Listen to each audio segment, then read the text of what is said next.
Key lawmaker warns at UFO hearing unidentified aerial phenomenon are a potential national security threat.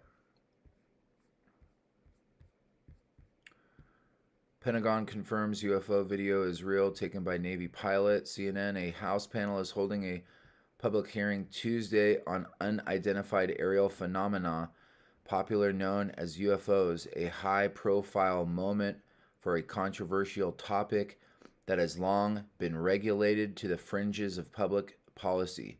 The hearing, which is being live streamed, has been convened by the House Intelligence Committee Counterterrorism, Counterintelligence, and Counterproliferation Subcommittee, a panel chaired by Democratic Representative Andre Carson of Indiana.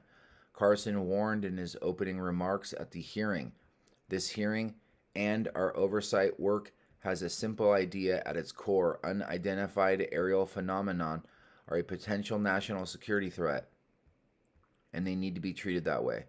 He went on to say, for too long, the stigma associated with UAPs has been gotten in the way of good intelligence analysts.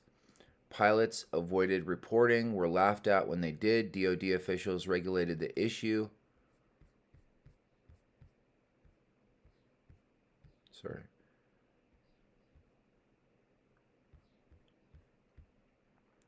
DoD officials regulated the issue to the back room, swept it under the rug entirely. Fuck, CNN, stop fucking hitting me with all these advertisements.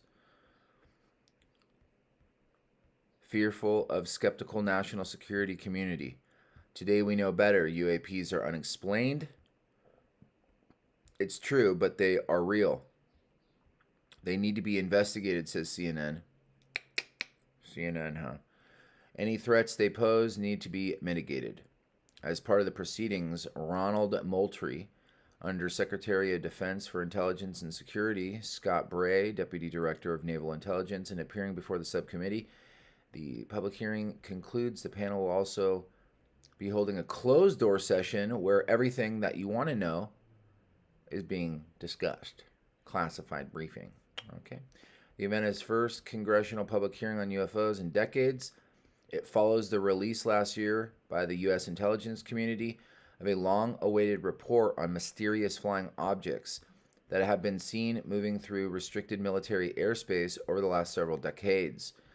The report examined 144 reports of what the government terms unidentified aerial phenomenon, only one of which investigators were able to explain by the end of the study. Investigators found no evidence that the sightings represented either extraterrestrial life or a major technological advancement by a foreign adversary like Russia or China, but acknowledged that this is a possible explanation.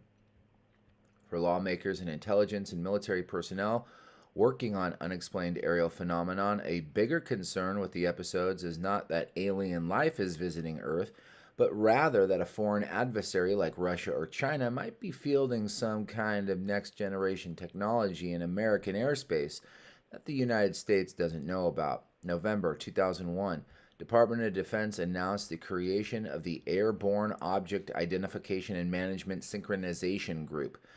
The department said in a release at the time that the purpose of the new program would be to sync up efforts across the U.S. government to detect and identify and attribute objects of interest in restricted airspace, to assess and mitigate any associated threats to safety or flight and national security. In a statement ahead of the live hearing, Carson said, "The American people expect to deserve their leaders in government and intelligence to seriously evaluate and respond to any potential national security risk, especially those we do not fully understand." The subcommittee chairman went on to say, "Since coming to Congress, I've been focused on the issue of unidentified aerial phenomenon as both a national security threat and an interest of great importance to the American public, and I am pleased to chair the first Open Intelligence Committee hearing on these events. It will give the American people an opportunity to learn what there is to know about incidents, and I look forward to hearing from our witnesses on this critical matter."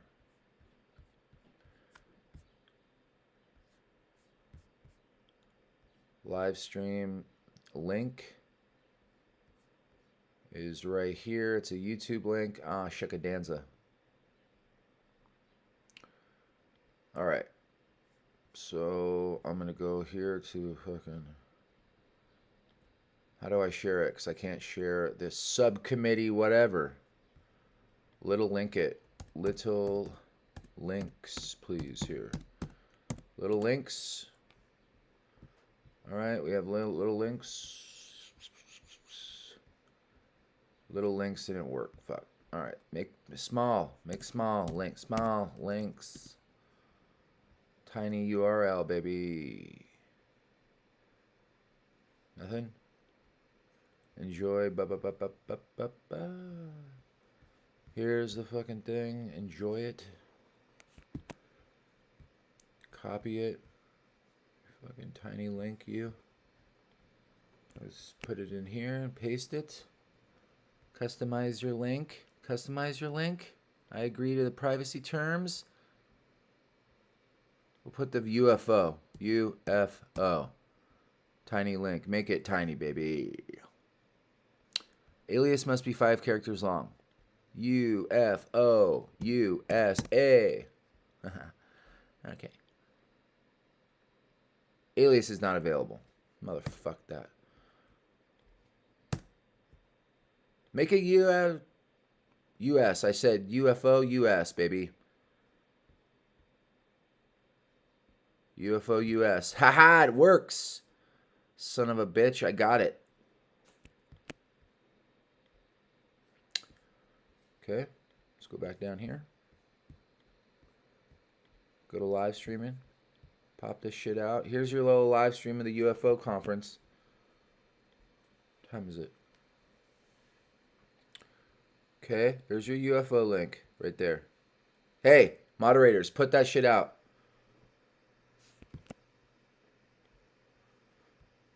There's your UFO link 3 times. Okay, boom, boom, boom. Okay. Time is it? Still got time. Okay, that's your UFO stuff. We don't know what's going on. Okay, we can think. Maybe there's some intelligence that's going to be leaked out of the unclassified whatever.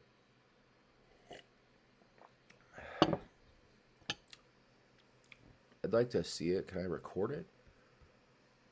Can I record it on my DVR? Huh. Hold on. Let me go to this open subcommittee. It's on intelligence here. Hour and 32 minutes. What the fuck? Open C3 subcommittee. Streamed 106 minutes ago. Hey, TO, House Intelligence. I'll subscribe. What are you guys talking about? You guys were up at fucking crack ass of dawn? Ooh, Johnny fucking Depp, Amber Heard, day 17. Ooh, it's on live? But I put UFO in the title. People are like, Johnny, you put the UFO in the title. Son of a bitch. There's 500 and... Is this today? The subcommittee? And sightings of objects in the air that could not otherwise be explained.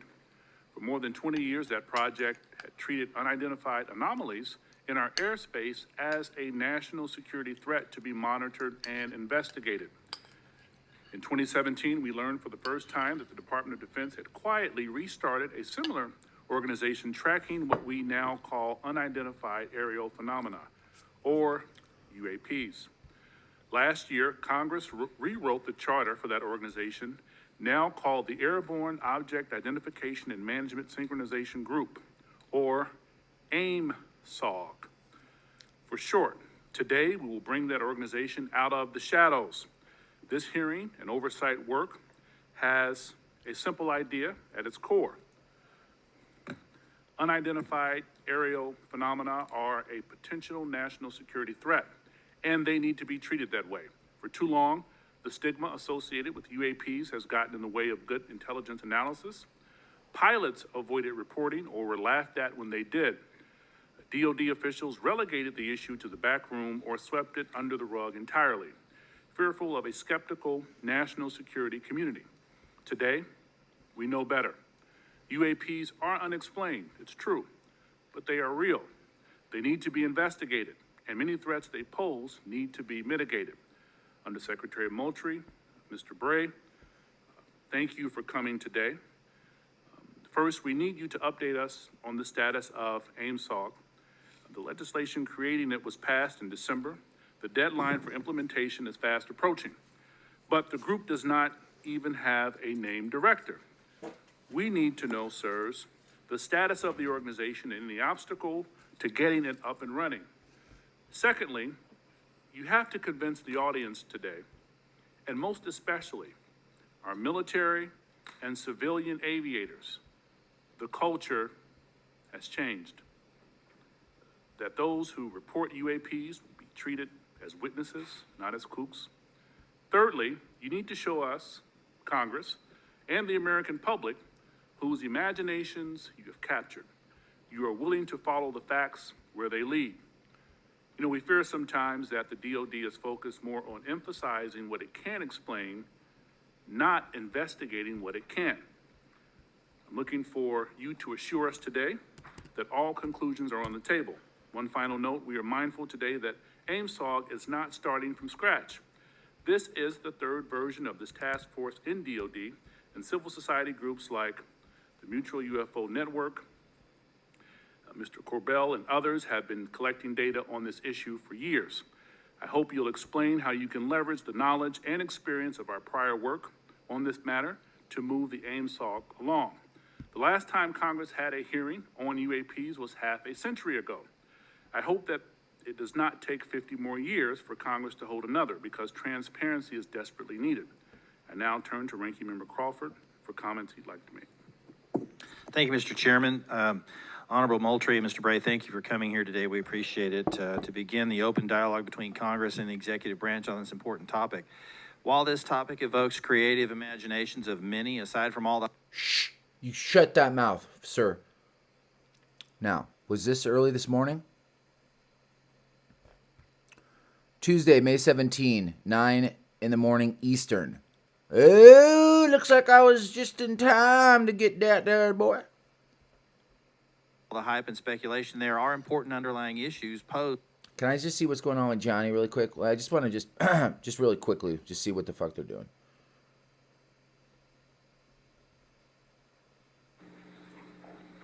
Oh, it's boring. It's boring. Johnny Depp. Ba.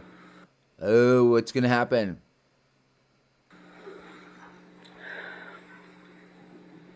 Oh, she's saucy.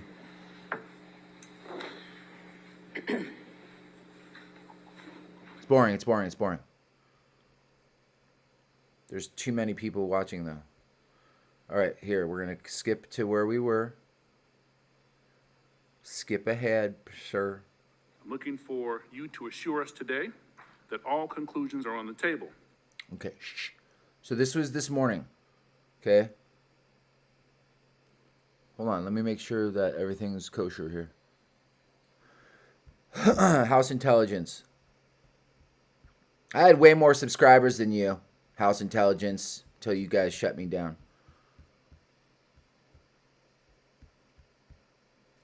Easy come, easy go. One final note, we are mindful today that AIMSOG is not starting from scratch. This is the third version of this task force in DOD, and civil society groups like... Watch congressional hearing at UFOs live. T.O. What the fuck is this then? What's this live stream? Highlights. No. They're doing the same thing I'm doing. Okay. Just wanted to see everything, get it all brassy. They need...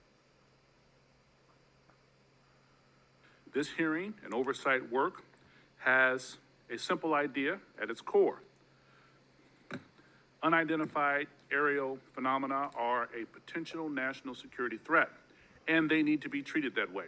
For too long, the stigma associated with UAPs has gotten in the way of good intelligence analysis. Hold on, this guy said that already. Skip ahead, boys. Implementation is fast approaching, but the group does not even have a named director. We need to know, sirs, the status of the organization and the obstacle to getting it up and running. Secondly, you have to convince the audience today, and most especially, Wow, this is really practiced and everything, that he knows everything. He remembered his lines. our military and civilian aviators, the culture has changed. That those who report UAPs will be treated as witnesses, not as kooks. Thirdly, you need to show us, Congress, and the American public whose imaginations you have captured. You are willing to follow the facts where they lead. You know, we fear sometimes that the DOD is focused more on emphasizing what it can explain, not investigating what it can. I'm looking for you to assure us today that all conclusions are on the table. One final note, we are mindful today that AIMSOG is not starting from scratch. This is the third version of this task force in DOD, and civil society groups like the Mutual UFO Network, Mr. Corbell and others have been collecting data on this issue for years. I hope you'll explain how you can leverage the knowledge and experience of our prior work on this matter to move the AIMSOG along. The last time Congress had a hearing on UAPs was half a century ago. I hope that it does not take 50 more years for Congress to hold another, because transparency is desperately needed. I now turn to Ranking Member Crawford for comments he'd like to make. Thank you, Mr. Chairman. Honorable Moultrie, Mr. Bray, thank you for coming here today. Okay, so this is the thing this morning. All right, so I was like, is this live streamed? No. This was live streamed this morning. So we're still on the UAP. Okay. We appreciate it. To begin the open dialogue between Congress and the executive branch on this Okay, important. this is not the closed session. Obviously, they're having the closed session. The real stuff right now. No one showed up to the 7 o'clock one. Ah, great. Topic. While this topic evokes creative imaginations of many, aside from all the hype and speculation, there are important underlying issues posed by UAPs. Despite the serious nature of this topic, I have to say I'm more interested in our understanding of Chinese and Russian hypersonic weapon development, or understanding why this administration was so slow to share actionable intelligence with the Ukrainians. However, inasmuch as this topic may help us better understand unknown activities of Russia and China, I am on board. The intelligence community has a serious duty to our taxpayers to prevent potential adversaries such as China and Russia from surprising us with unforeseen new technologies. As overseers of the intelligence community, this committee has an obligation to understand what you are doing to determine whether any UAPs are new technologies or not. And if they are, where are they coming from? In general, the IC spends much of its time and resources trying to understand what we call known unknowns. When it comes to foreign nations' weapons systems and sensors, known unknowns are those features that we don't fully understand yet. The challenge associated with UAP is that they are completely unknown and require a more expansive collection and analysis effort. The intelligence community must balance addressing known threats to our national security with preventing technical surprise. We must continue to follow the facts where they lead us and ensure that there are no technical surprises. The IC must take it seriously when there are credible observations of phenomena that seem to perform in ways that could pose a threat to safe flight operations, or they could be signs of a foreign adversary's attempt to develop a strategic technological surprise against the United States. It's also essential that our pilots and others feel they can report UAPs they observe without any stigma for doing so. This is the open, unclassified portion of our hearing. We'll have a closed, classified part later. It's important for the public to know that the classification of information exists to protect national security, not to try to hide the truth. When we're trying to determine if any UAPs are new technologies being developed by foreign governments, we are inevitably going to run into classified information about what new systems and technologies we do know are in the works here or abroad. But where information does not risk national security, it should be shared with our allies and the public when feasible. I hope that we can have your assurance to this end today. It's my hope that the intelligence community will continue to try to determine the nature of UAPs we've observed, and will keep Congress fully apprised of all developments. I look forward to this hearing and continued dialogue and oversight with the intelligence community on this topic. And with that, I yield back. Gentleman yields back, and now I'll turn to our distinguished chairman, Adam Schiff, for any comments he wishes to make. Ooh, Adam Schiff. Thank you, Chairman Carson, for holding this open hearing on unidentified aerial phenomenon and for your leadership on this issue. Holding a portion of our discussion today in open session is critical to the cause of transparency and openness, which was Congress's intent in authorizing and funding this new task force.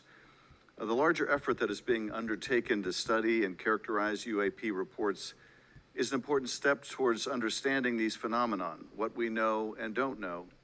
And I look forward to hearing more during both the open session and the closed setting about how DOD and the IC are undertaking that task. UAP reports have been around for decades, and yet we haven't had an orderly way for them to be reported without stigma and to be investigated. That needs to change. UAP reports need to be understood as a national security matter, and that message needs to go out across DOD, the IC, and the whole of the U.S. government. When we All right, Adam Schiff is talking, reading from lines, basically. So, you know this guy. The last guy that was talking here, I'm not sure who that was. spot something we don't understand or can't identify in our airspace, it's the job of those we entrust with our national security to investigate. So they're just reading off this thing? Come on, Adam. Where's all the stuff that you guys are going to spill out? And to report back.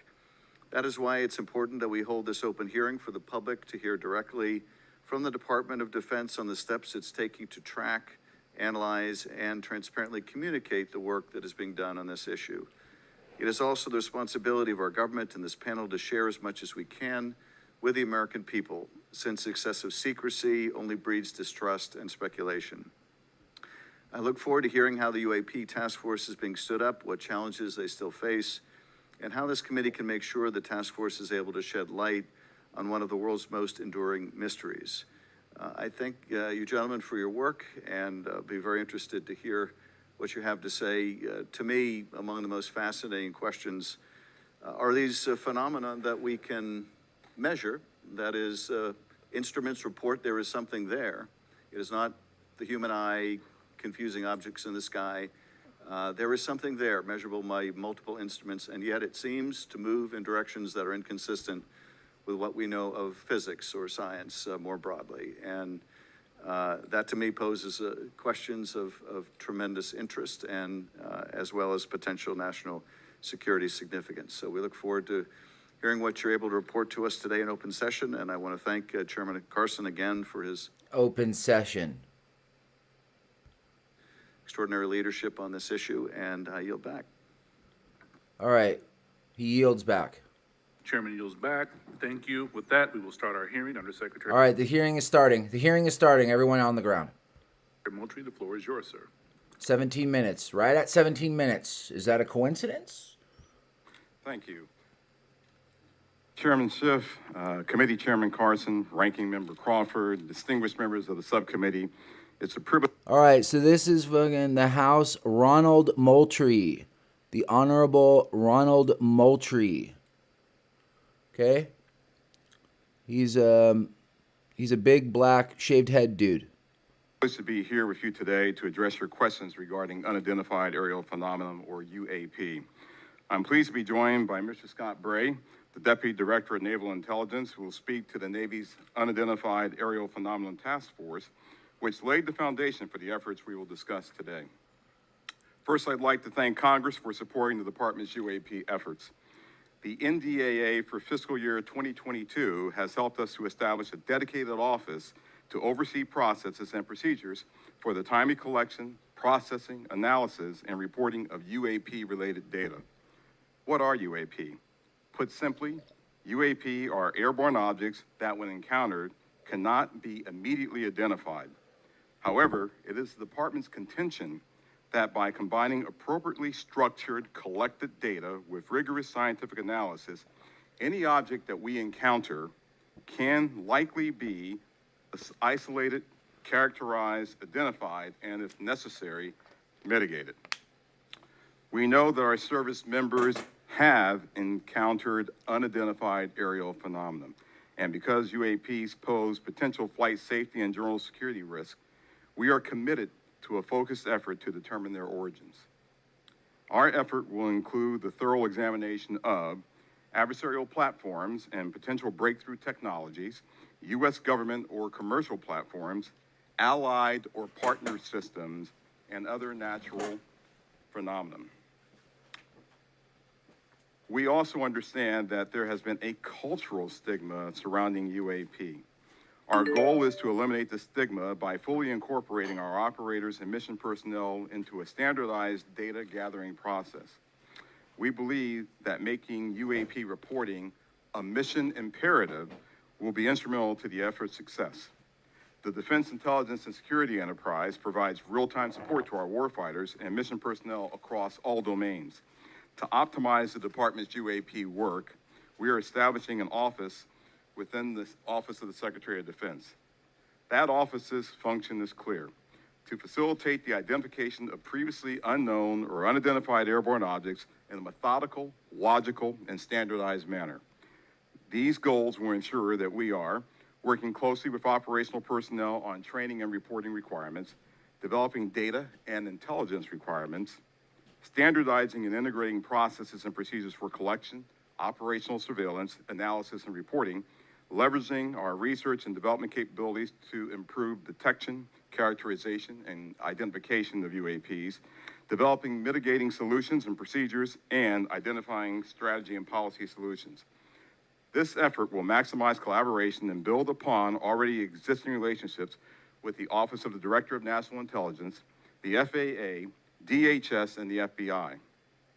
We are also committed to strong partnerships with the Department of Energy, NOAA, the DEA, NASA, and the national labs, and just as importantly, our international partners and allies. With regard to the importance of transparency, the department is fully committed to the principle of openness and accountability to the American people. However, we are also mindful of our obligation to protect sensitive sources and methods. Our goal is to strike that delicate balance, one that enables us to maintain the public's trust while preserving those capabilities that are vital to the support of our service personnel. In closing, the department is committed to this effort and welcomes the challenge. We thank you for your committed support and look forward to your questions.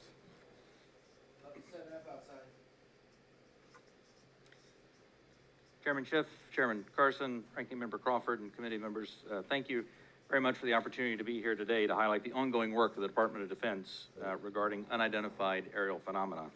Since the early 2000s, we have seen an increasing number of unauthorized and or unidentified aircraft or objects in military-controlled training areas and training ranges and other designated airspace. Reports of sightings are frequent and continuing.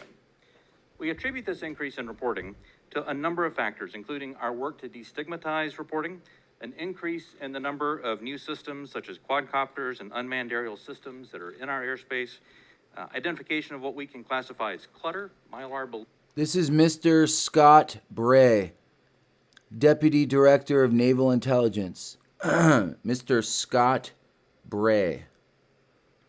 Balloons and other types of air trash, and improvements in the capabilities of our various sensors to detect things in our airspace.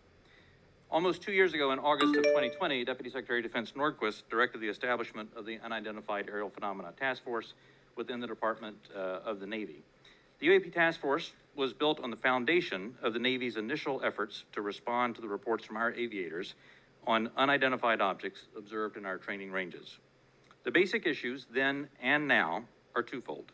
First, incursions in our training ranges by unidentified objects represent serious hazards to safety of flight. In every aspect of naval aviation, safety of our air crews is paramount. Second, intrusions by unknown aircraft or objects pose potential threats to the security of our operations. Our aviators train as they would fight.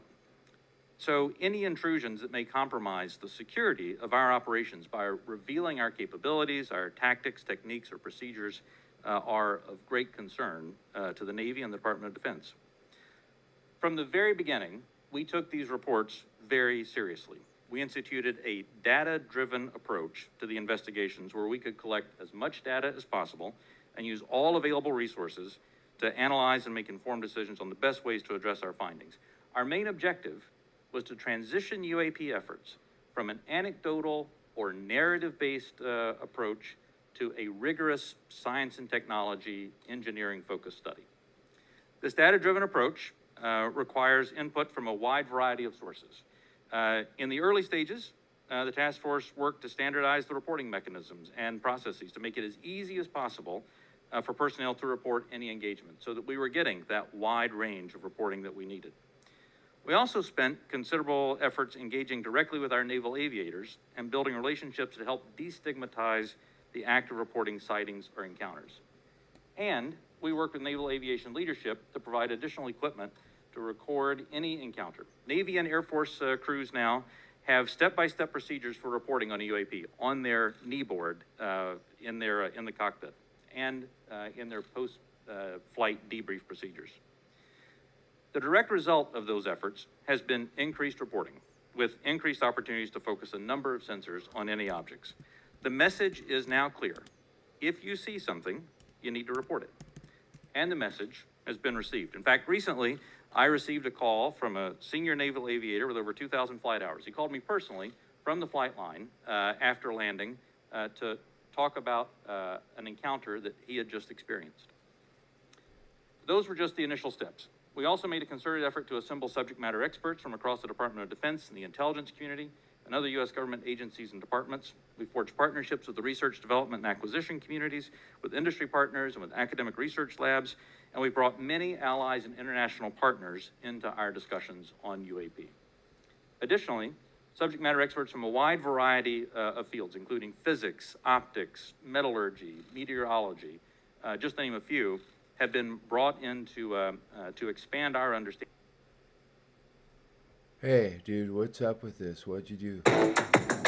Oh my God, why? Listen, where was the guy? No. Hold on, I'm gonna go back to Mr. Bray. Oh, they're showing pictures? Oh, what's this? What the fuck did I land on? Several years later. Whoa, Mr. Bray, back up, often, sir. Sorry. What did you just do? I messed up. So what have we learned so far? Hold on. How long did you go, sir? First, incursions in our training ranges by unidentified objects represent serious hazards to safety of flight. Shit, I already got this. All right, hold on. There's pictures coming. Hold on. If there's pictures coming, I'm going to need to get ready here. In every aspect of naval aviation, range of reporting that we needed. We also spent considerable efforts engaging directly with our naval aviators and building relationships to help destigmatize the act of reporting sightings or encounters. And we worked with... No, I'm not ready for all that. I'm not ready for the phone calls and shit yet. Naval aviation leadership to provide additional equipment to record any encounter. Navy and Air Force crews now have step-by-step procedures for reporting on a UAP on their knee board in the cockpit and in their post-flight debrief procedures. The direct result of those efforts has been increased reporting, with increased opportunities to focus a number of sensors on any objects. The message is now clear. If you see something, you need to report it. And the message has been received. In fact, recently, I received a call from a senior naval aviator with over 2,000 flight hours. He called me personally from the flight line after landing to talk about an encounter that he had just experienced. Those were just the initial steps. We also made a concerted effort to assemble subject matter experts from across the Department of Defense and the intelligence community and other U.S. government agencies and departments. We forged partnerships with the research, development, and acquisition communities, with industry partners, and with academic research labs, and we brought many allies and international partners into our discussions on UAP. Additionally, subject matter experts from a wide variety of fields, including physics, optics, metallurgy, meteorology, just to name a few, have been brought in to expand our understanding in areas where we may not have organic expertise. In short, we've endeavored to bring an all-hands-on-deck approach to better understand this phenomena. So what have we learned so far? Any given observation... God, would you simmer down, dude? I'm trying to find something. I'm trying to find this thing. Hold on. Shh, shh.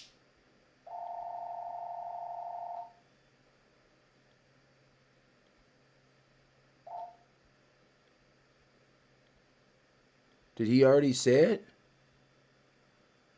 He was showing some green shit. Oh, here it is. It looks like a dot in the sky. Great. Hold on. In this example, we accumulated sufficient data from 2 similar encounters from 2 different time periods in 2 different geographic areas to help us draw these conclusions. That's not always the case, though. We recognize that that can be unsatisfying or insufficient in the eyes of many. This is a popular topic in our nation, with various theories as to what these objects may be and where they originate. By nature, we are all curious and we seek to understand the unknown. And as a lifelong intelligence professional, I'm impatient. I want immediate explanations for this as much as anyone else. However, understanding can take significant time and effort. It's why we've endeavored to concentrate on this data-driven process to drive fact-based results. Sir. And given the nature of our business, national defense... Sir, back up. Did you show the video already? Sir. Did you show the green video? We've had to sometimes... Damn it. All right, hold on. I'm just going to go to it like this because, like, I'm sick and tired of this. Where's the green video? Be... Damn it. Just wait 1 second. I jumped the gun here, and I jumped the gun. Just give me some time here to just sufficiently suffice it to say. Sir, where is the green video? Go back to the Naval Intelligence here. Okay, stream it like that. Where was this green video?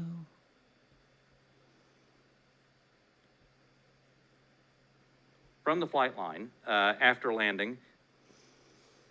Listen, sir. No. In closing, the department is committed to this effort and welcome... observed in our training ranges. Okay, we're here now. Yeah. And use all available range Okay. of reporting that we need. Okay, hold on. And the message... Just one second. It's right here. Organic expertise. In short, we've endeavored to bring an all-hands-on-deck approach. Okay, here it is. Okay, what the hell are you showing here, boys? Let's back it up a little bit. Okay.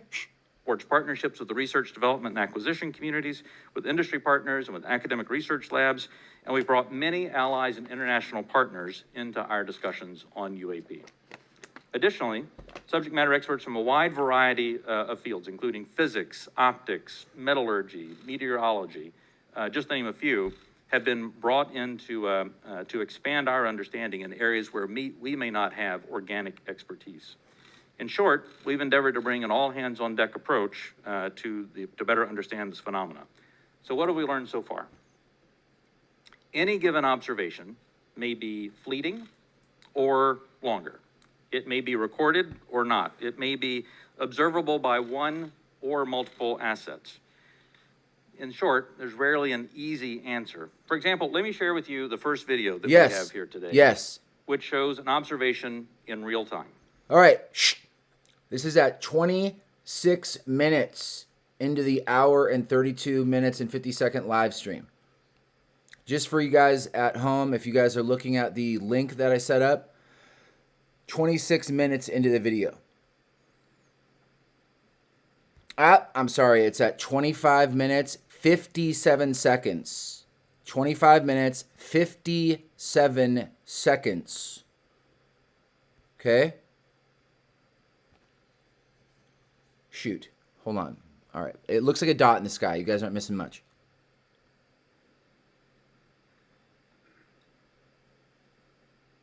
Oh, wow. I'm looking at real crazy stuff. I'm just kidding. It looks like a dot in the from the cockpit. From the left side cockpit, there's something coming in. It's a dot in the sky. There. Okay, so this is what you're getting pretty much. Let's get a screenshot of this so you guys aren't getting gypped. It's actually a better screenshot. This is out of the cockpit. Capture that. Okay, let's put this up on the board. Image in the style that you're used to. My name is Mundy. It's spelled with an undie.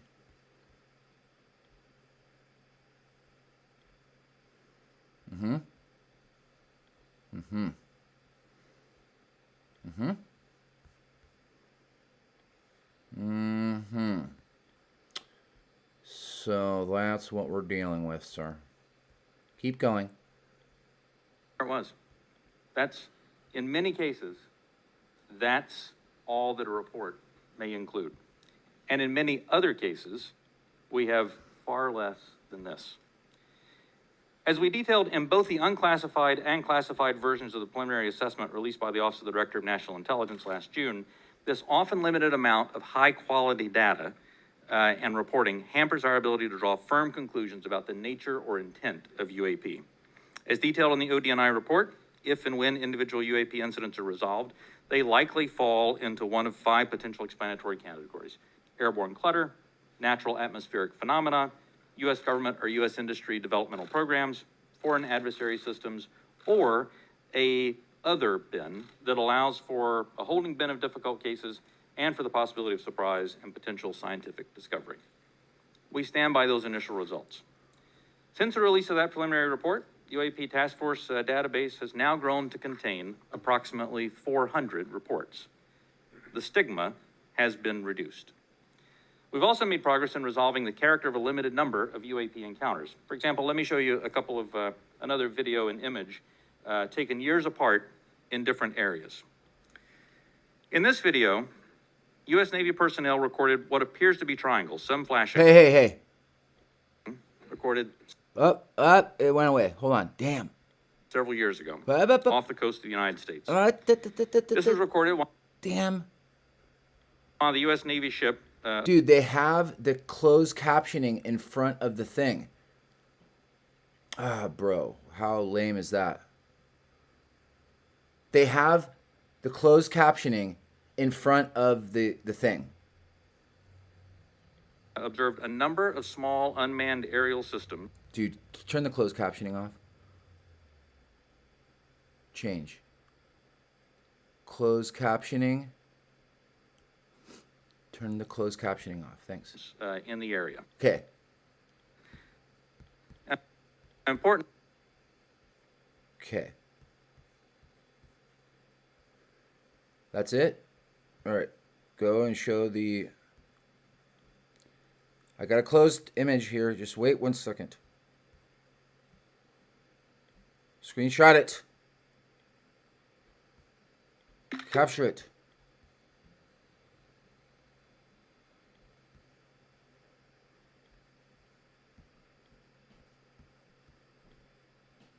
Shh.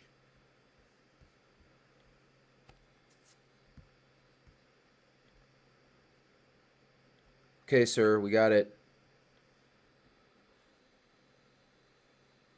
Okay, that's what we're dealing with at this point in time, guys. Okay. Okay, good.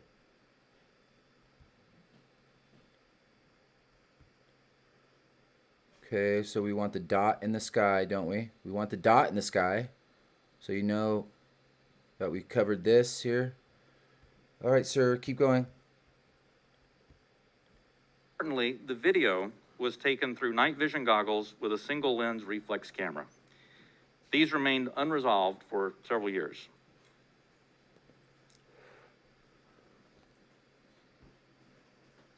Basically, mine's better because I got the screenshot because it's like blinking in and out.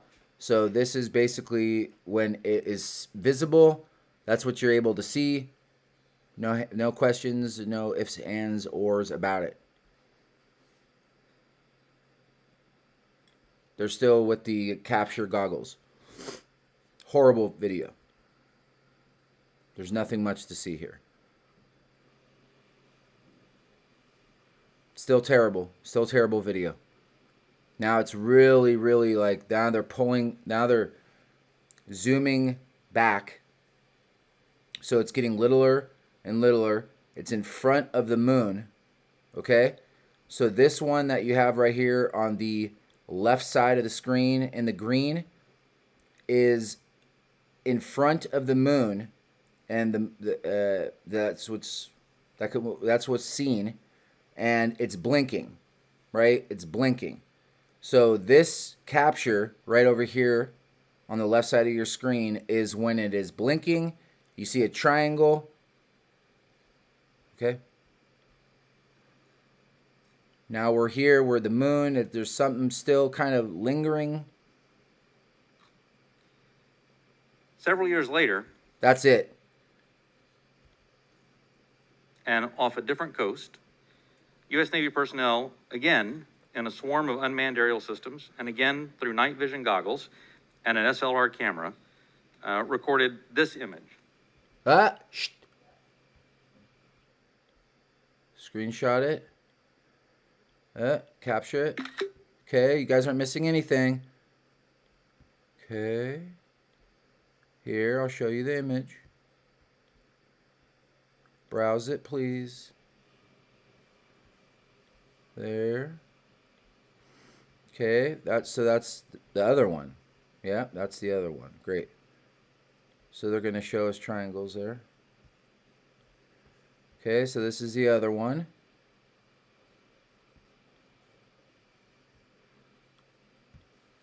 That looks like a hypersonic missile, sir. That looks like a hypersonic missile of some sort.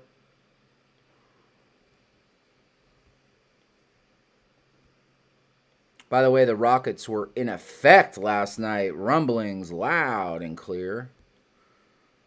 At 10:30 over the West Coast, just to let you know that. Okay, so we don't need the dot in the sky anymore because we got this dot in the sky. So I'll replace the dot with the dot, sir.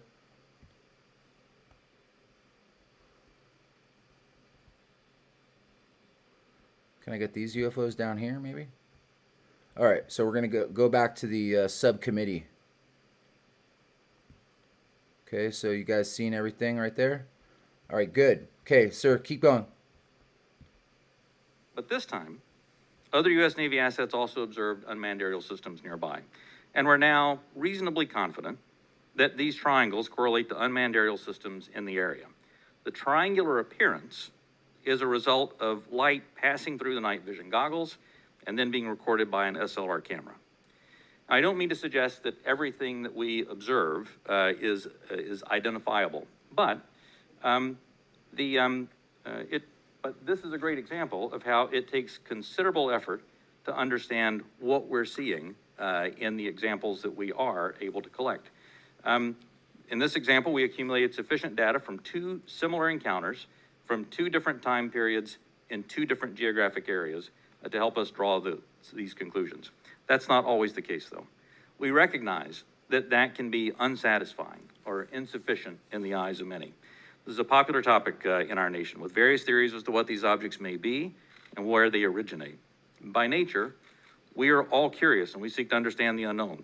And as a lifelong intelligence professional, I'm impatient. I want immediate explanations for this as much as anyone else.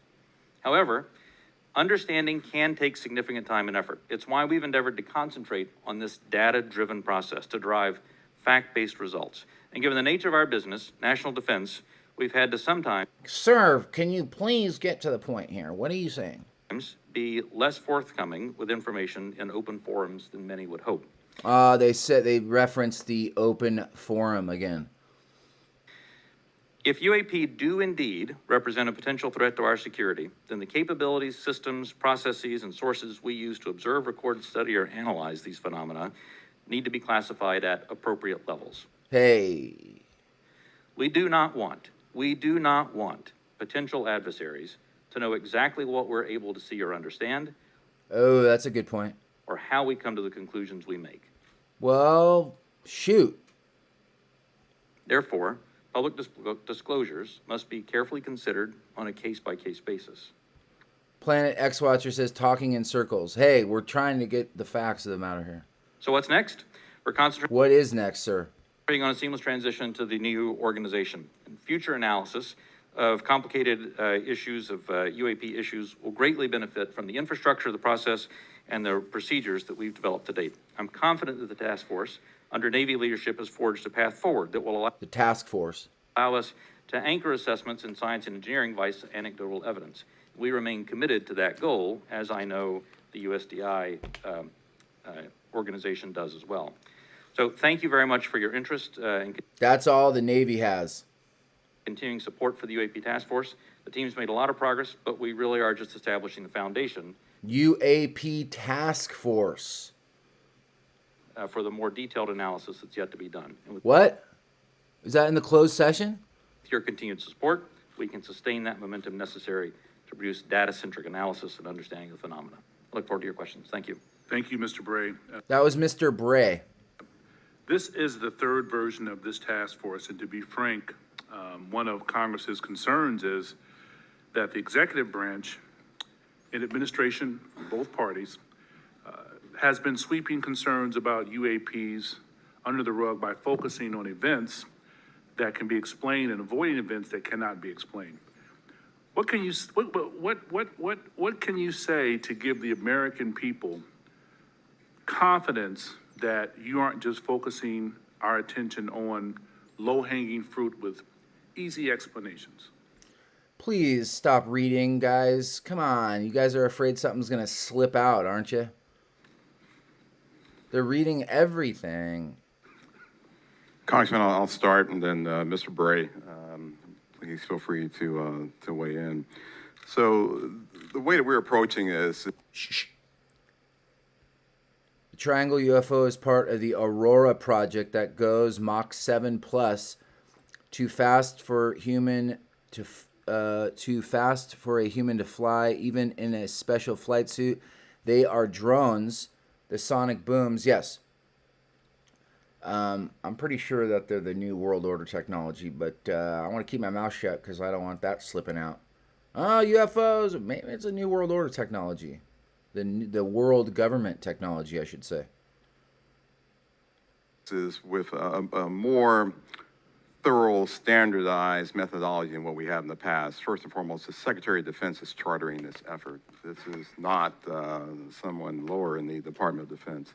And he has assigned that task to the Office of Secretary of Defense, the Undersecretary for Intelligence and Security. That's me, because I'm responsible for looking at intelligence matters. I'm responsible for security matters. This is potentially both. So when you start concerning ourselves with the safety of our personnel, the safety of our installations and bases, there's no other higher priority than what we have than actually getting after this.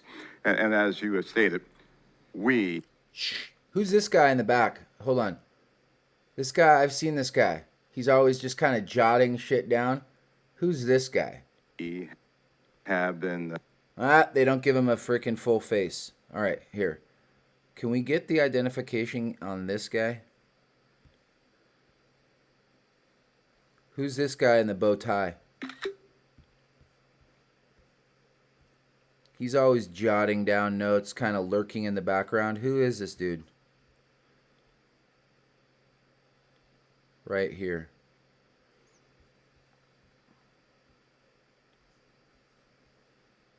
Who's this guy?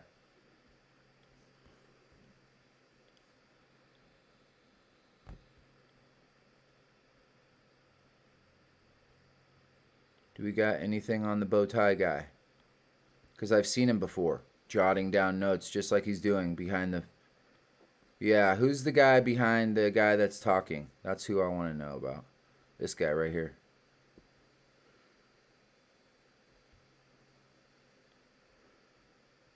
Yeah, put him front and center. Who's this guy? Assign that task to actually stand up an office, the AIM-SOG, which I believe the name, sir, will likely change. But we have moved forward in terms of moving to establish that office. We have, as of this week, picked a director for that effort, a very established and accomplished individual. We've identified spaces. We've worked with personnel across the Department of Defense, with the services, and we've worked with the IC, which is on board in helping us work through this standardized methodology for now, bringing in data, analyzing that data, and reporting that data in the appropriate method and appropriate means so we can either get it to our service personnel to ensure their safety, or get it to you and the Congress and to the public to ensure that you have oversight to what we're doing. So chartered by the Secretary of Defense, standardized, and really a methodical approach. It's something. Methodical approach. Somebody is saying blue beam is coming. The sonic booms are very low frequency, or VLF. We're doing that has not been done before. Can we get some kinds of assurances that your analysts will follow the facts where they lead and assess all hypotheses? Absolutely. Also, the things that you're hearing underground could be coming from underneath them drilling with the nuclear powered hole digger, basically. And it gets these frequencies, like the screeching and the cracking and all that. Like that machine does that. It's like, and it drills, and then it basically lays a flat layer of like molten rock that's been glazed over. It's like heated up and then glazed, so it's all smooth, you know? Those are the screeching and all that. If you go and listen to one of those things, dig, it feels like it's like lined up on something, you know, like something, I don't know exactly what. It's like something harder or something that they have to screech through or something, and then people listen to that and they don't know exactly where it's coming from. Is it the sky? Is it this? Absolutely. So we're open to all hypotheses. We're open to any conclusions that we may encounter.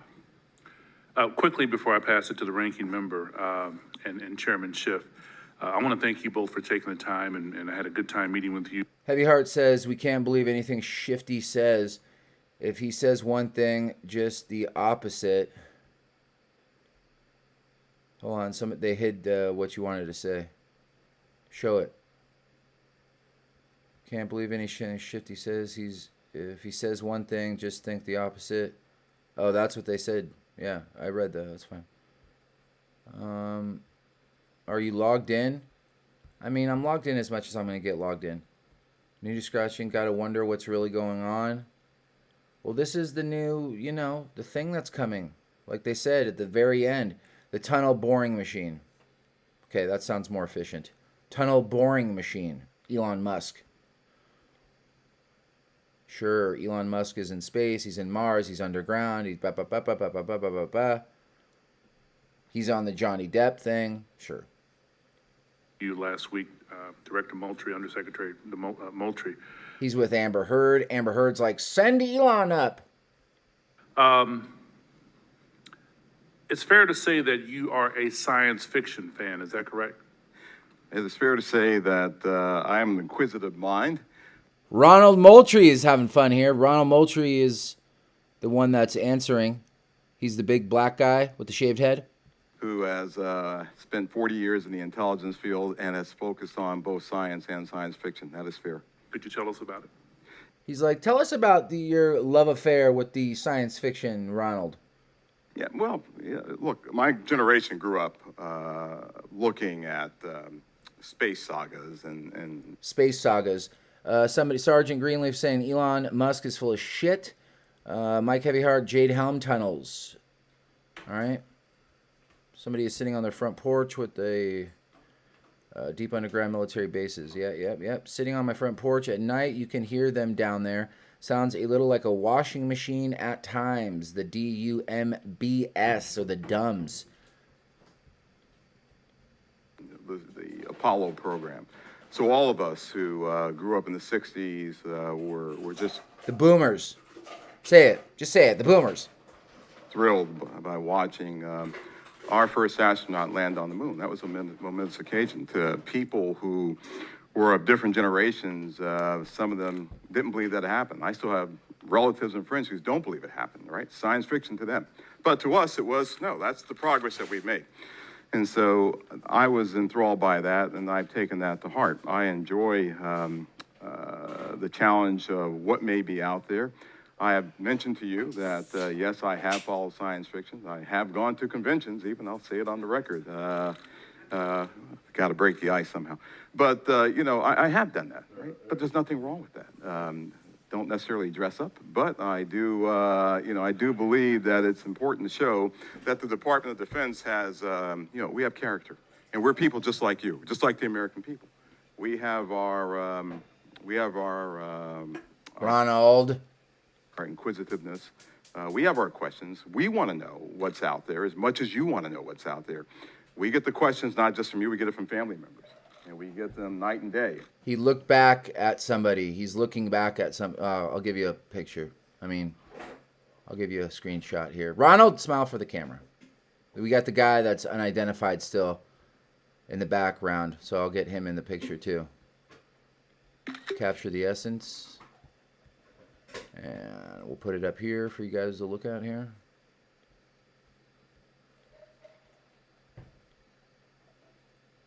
Oh my God, did I screw up? Yep, I screwed up. Browse, I'm supposed to say. Recents. Okay, so we have the unidentified guy. Here's Ronald looking back at his wife, possibly. Or somebody. He's like, even family members.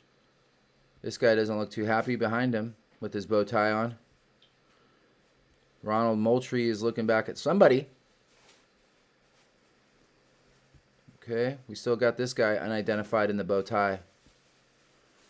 See, there's the shot. I'll just put Ronald Moultrie right here. Okay. Keep going, Ronald. Not just in committee hearings.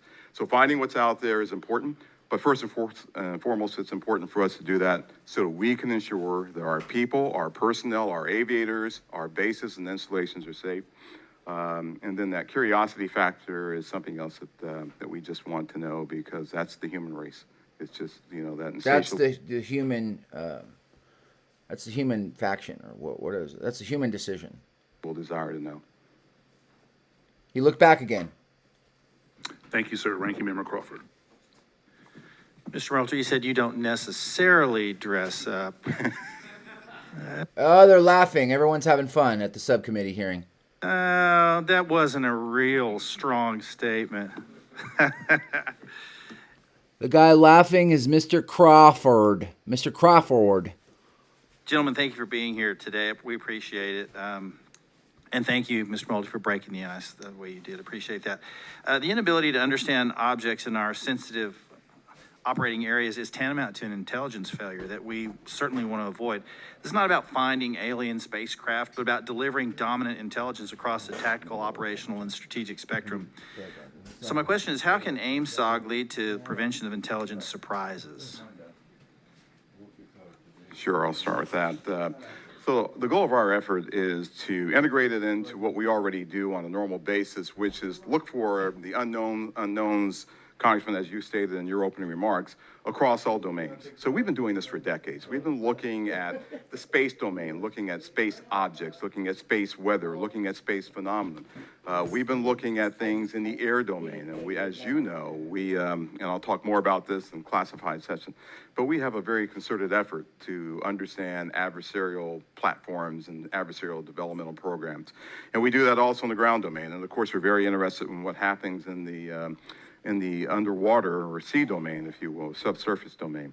So if there are objects that our aviators or air crews are encountering in this air domain, and their sensors are discovering or detecting some of these objects, we want to just bring that in to the normal process that we have for identifying unknown unknowns. We want to make sure we have the intelligence requirements that allow us not only to look at that event from the time that it occurs forward, but maybe retrospectively, we want to go back and see if we can get to the left of that event to say, was there some developmental program that we, to get to your technical surprise issue, sir, that we should have known about?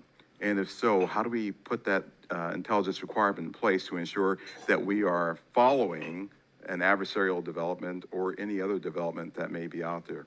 So that's what we want to do in terms of normalizing this and bringing it into the normal process of how we identify unknown unknowns.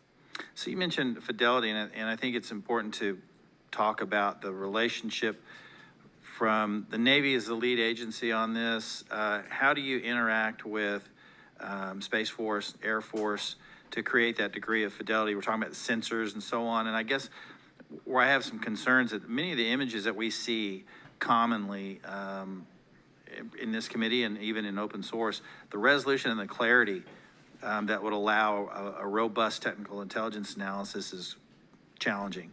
So is AIMSOC prepared to address the quality and quantity of data collected on UAP to advance intelligence collection? And do you have the adequate sensors you need to collect that high quality data? One of the lines of effort that we have is looking at our sensor capabilities and to understand whether or not, as the video showed that Mr. Bray displayed, sometimes it's very fleeting data that we have on some of these objects. And we want to make sure that, one, our systems are calibrated to actually be able to collect on the objects. You know, our sensors today they're calibrated for specific things. We want to make sure they're calibrated for things of this nature, things of this size, things of this velocity, if I can use that term. We want to make sure that once we have that data is stored in some standardized method that we can then extract and that we can feed into our system real time. So we do not want this to take some prolonged period of time for us to get that data. But our goal is absolutely to have that high fidelity information that we get from all sensors, and we want to be able to integrate that with what we may have off of ground-based sensors. So whatever you may have on a platform, whatever you may have on the ground, whatever we may have from other sensors that we may have in different domains, we want to be able to integrate that all and get this integrated picture as we would, as I said, with any other unidentified objects or things that we are tracking as a part of our normal intelligence responsibilities. Thank you. Last question, Mr. Bray, if you would. I'm a Navy pilot. I've encountered a UAP. Walk me through the reporting protocol once I see something that I think needs reported. The first thing that aviator would do after landing as a part of their normal debriefing is they would contact their intelligence officer. Their intelligence officer would then walk them through first filing data preservation to ensure that that whatever sensor data may be on the aircraft, that we preserve that so that it's available for later analysis. Second, they would actually fill out a form that includes details like where they were operating, altitudes they were operating, speeds, what they observed, whatever sensor data they may have recorded from that. And then that report is filed. It goes two places. One, it goes through the operational chain of command, so that operational units are aware of what's being observed, and also through the UAP task force, so that they can take that data, database it, and quite often have individuals from the task force contact the aviator and ask them additional questions if there were things that weren't clear in the report. I'm with the UAP task force. Get on the ground, sir. That then goes into a database where we begin to compare it with other observations that we have, again, comparing for locations, comparing for altitudes, speeds, shapes, if any RF emissions were detected from the platform, all of that, so that we can try to reach some conclusions on that. Thank you. Yield back. Gentleman yields back. Chairman Schiff. Thanks. Everyone, Adam Schiff is about to give his presentation at the UAP Task Force fucking subcommittee hearing. Everyone on the floor. Chairman, Mr. Bray, can you rerun that first image? Yes, I have it, Adam Schiff, on my live stream on YouTube. I got it right here, as a matter of fact. Whoop, don't try to change Miss Liberty. Don't try to change one-eyed symbolism of the one-eyed liberty. He's going back to this image right here, sir. Right here. The triangle. Okay. Going back to the old triangle.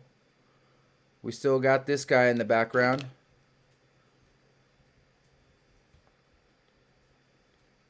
It looked like it was outside of a plane window. Hold on. I got the cockpit one. Hold on. I got the cockpit one. Just simmer down. Take this guy out of the equation.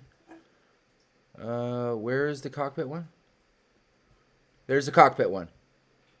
Okay, so Adam Schiff is talking about this one. See, the live stream is like, you're like, wow, he's really on it. Okay, great. And if you wouldn't mind going up to the screen and tell us what we're seeing. Hey, Adam, 1 second.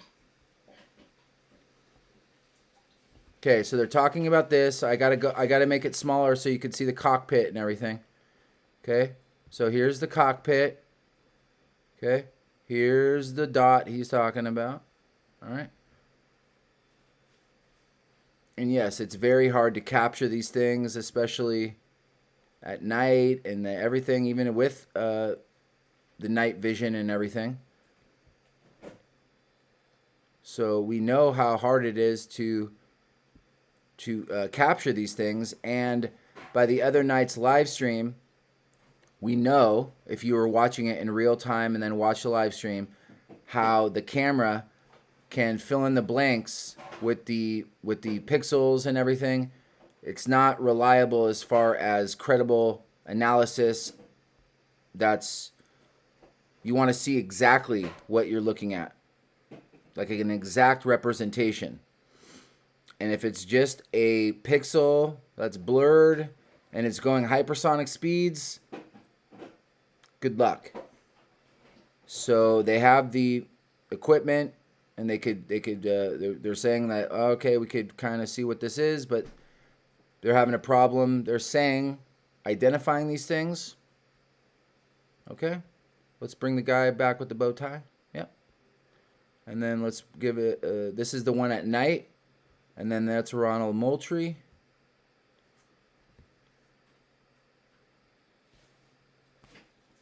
Okay, keep going. Not that you can necessarily tell us what we're seeing, but Right. explain what we should be looking at in that first image. Absolutely. And Alexi, what I'll ask is if you can stop it at a certain point.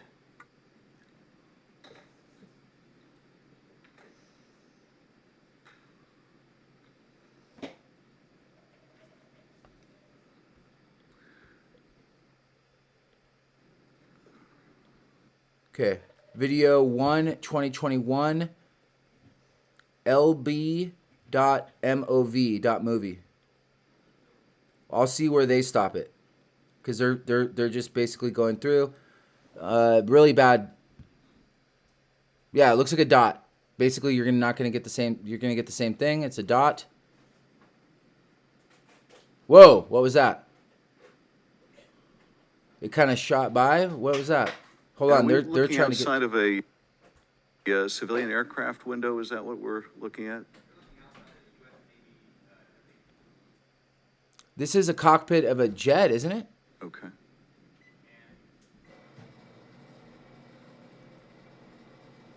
This is a cockpit of a jet. Not civilian. They're trying to get it to the right area.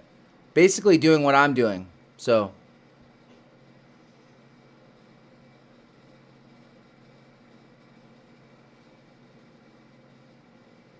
I'll tell you when they're going to get onto something here, whatever they're trying to find. He's trying to find it. What time is it? We're at 8:50.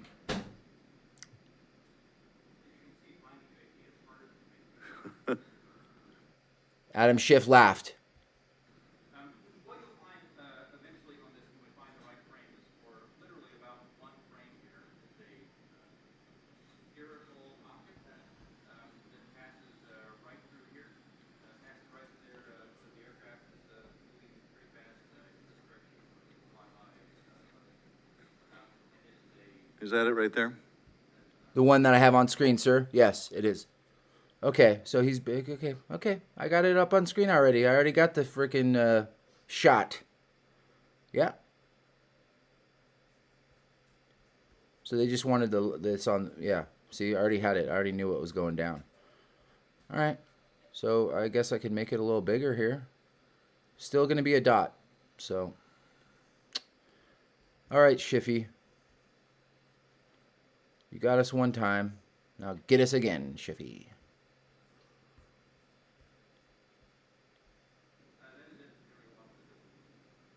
Can you point to the screen again, what we're supposed to be looking at? Please.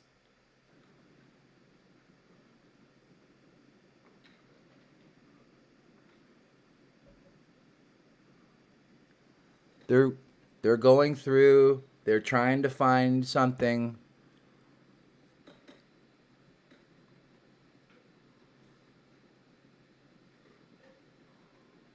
Okay, what do we got here? We got the horizon. What are you guys doing here? Come on. Whoa, what was that? Something shot across the freaking thing?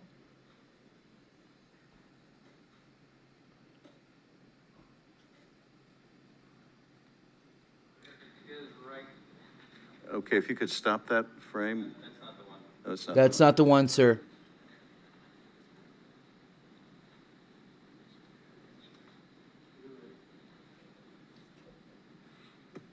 Hold on, they're getting to it. They're going, yep, you do it that way. Alexei, just push play. Let's see if, Just press play. All right, so we got this dot. here's what you'll see coming up right here is there it went. There it went. I knew there was something that shot across the screen. Just a spherical object. You right can't see it. It goes so fast. It goes zoom, and like, so this guy is flying in the air with a jet. He's filming outside of the left side of the cockpit. There is something that is following him, basically keeping the same elevation, and it's a dot in the sky, basically a UAP, if you will. And then the guy goes forward, and you could see something just dart across the screen. Right here, it zooms by the window, right in this area right there. Right here. Bam! So I can't get a screenshot of that. Maybe I can. Let's see if I can. I could probably do a better job than they did.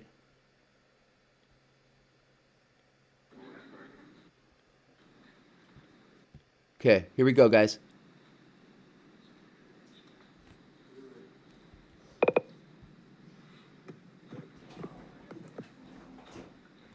Come on, Shiffy.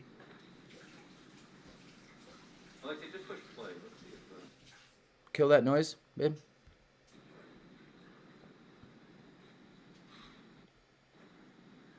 here's what you'll see coming up right Right here. here is Oh, there it went. there it went. Oh my God. I'm going to have to go frame by frame.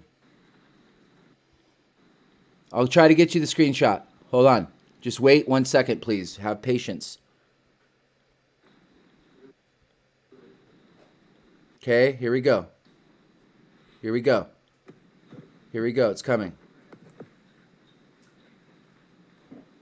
Just 1 second. It goes by so quick, and the camera is moving, the cockpit, the flight, the freaking everything. We got 3 things in motion, and then we have the UAP darting across at subsonic speeds here. Nah, quicker than subsonic.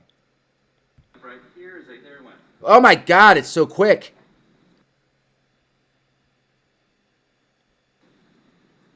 Spherical. There's no way. It's so quick.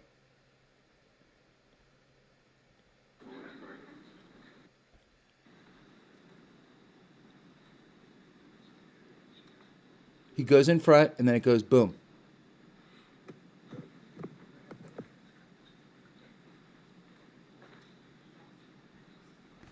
Alexei, just push play. Let's see. Push play. Here we go. It goes into the first frame. So when he's going by the cockpit, Here's what you'll see coming up. get right there.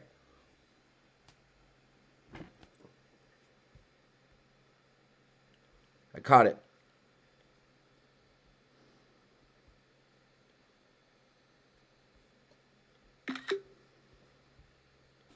Load that up, Fang. There it went. You see it? Did you see it?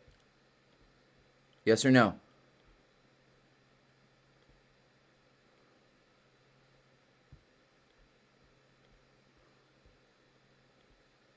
Okay. I'll play it one more time. Now. You see it? Basically, it goes right in front of there, okay? Just imagine in your mind something flashing across there really quick. Okay? Did you see it? Boom. One more time. Boom. Did you see it? Well, that's a still shot. But imagine something going across there at blazing speeds. There it went. Okay, it's a dot going fast. It's really hard to get a screenshot of that. Here, I'm going to do it one more time to see if I can get the thing blazing in front of the camera. We're not going to get anything magnificent. Okay, push play. Okay, I'm going pause, play, pause, play, pause, play. Okay, right here. Okay, pause, play. Here's what you'll see. Okay, good. Pause, play. Right here is a. Oh! Now back up just a. Spherical object. Okay, got it. Got it. Okay, escape. You're going to see two things now. So you're going to see the drone coming out of the UFO, basically. Okay, so we have an unidentified thing, and then we have the drone coming from it. Okay, so let's blow this up. This is the best you're going to get, probably on YouTube here. All right, load it up, Fang. Hey, see it? It's quick. You got to really pay attention. Okay, I'll load it up one more time. Okay, this is a screenshot of the image in case you couldn't see it. Going super blazing speeds. Okay, let's blow that up, sir. See, it looks like shit. Okay. Well. Yeah, you can't see it because now it's like too large here. Well, if you go down, you can see another object right here. See the dot right next to the dot? Well, that's what we're dealing with. We're dealing with now two. If you could see it from there, you could see kind of two little dots. Okay? The big dot on the left, and then the small dot on the right. If I blow it up, it's even more. I mean, there's kind of a third one too, so it kind of makes a triangle. So there's a big dot, and then there's another dot, and then there's another dot. Okay? Dot, dot, dot. Like I said from the beginning. Dot, dot, dot.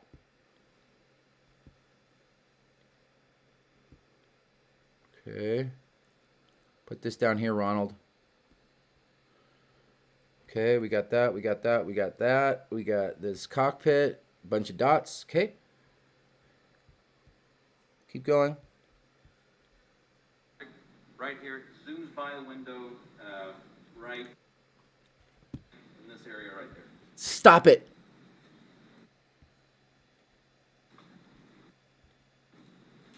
Oh my God. If I get that on screenshot, it would be good, but it's so fucking quick. Oh my God, it's so quick. Hold on. Go back a little. Go back a little. There it went. There it went. Damn it. Now back up just a. Spherical object. Right See? here. Look. The spherical object is going around what I could just see. But it looked like it was going around the big object, right? It looks like it's going like this. At least from this when he goes like this, and then it comes back, like he's like in the cockpit, he's in the air, he's filming this thing that is tailing him. Then this thing, which is going out and like surveilling, is like super quick. Like, so this thing is like going around this thing impossible speeds, like crazy. So it's actually going around this UAP, which is another UAP, the big UAP, that's trailing the cockpit, world government, probably world government technology. And so we have this thing, and then this drone surveiller, right? And there's a couple of them, is doing all kinds of things, like whizzing around and like coming back to the source and then whizzing around the cockpit, or like it's like out here. So making big, probably revolutions around this thing, and then coming back to the source and then like going like this.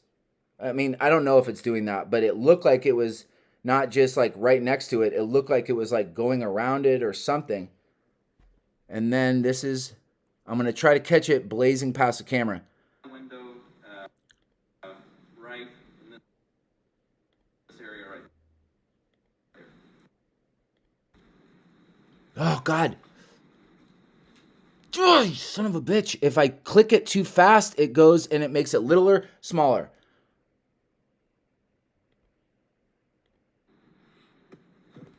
Shh. Oh, see? That one's good. Okay, take a screenshot of that one. Okay, make it bigger. So make it bigger. Yes. So this is the whole thing. Fine. Capture. Show it.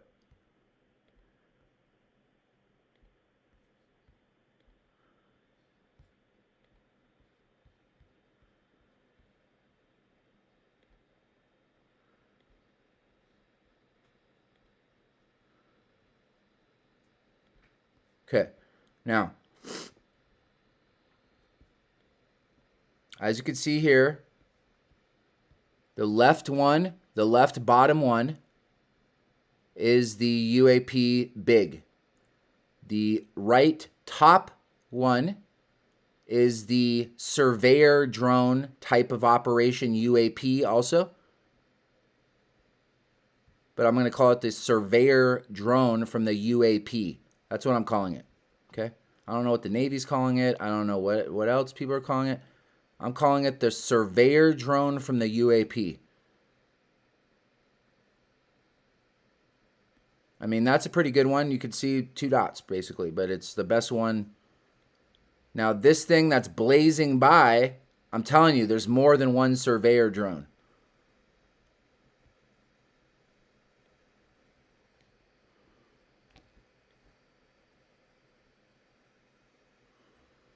Okay, let's put this right over here. Ronald, we want Ronald looking over at this guy.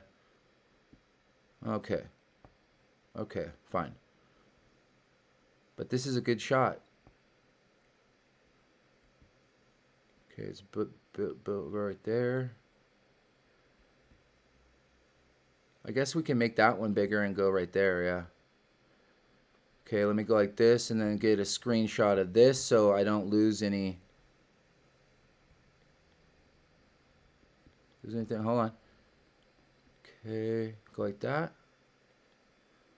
Go like that. The cockpit will be visible. Yes, captured. Okay, now go to the image here.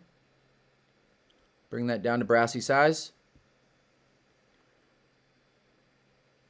Okay. Actually, just delete it. Screw it. We don't need that. Yeah. Delete that. And then we'll show the updated version right here. It's 9 o'clock on the west side. 9 o'clock. 9 a.m.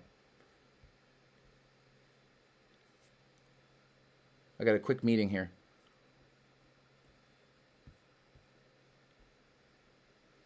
There it is.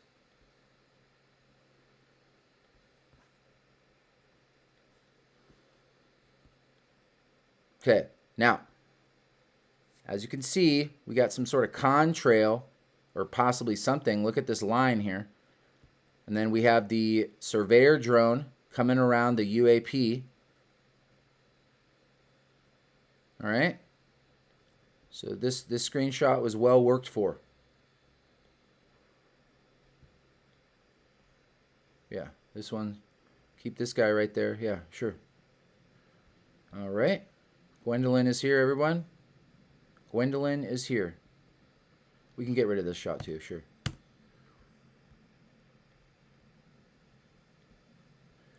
All right, Ronald.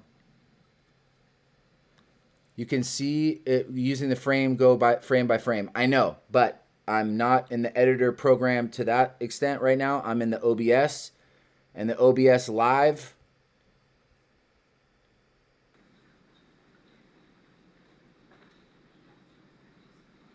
Alexei, just push play. Let's see. Push play, sir. Okay, so this guy is capturing it, right? He goes like this, and he goes to the front of the cockpit. That's when the surveyor drone takes off again. Okay, it's not the UAP big. It's the UAP small.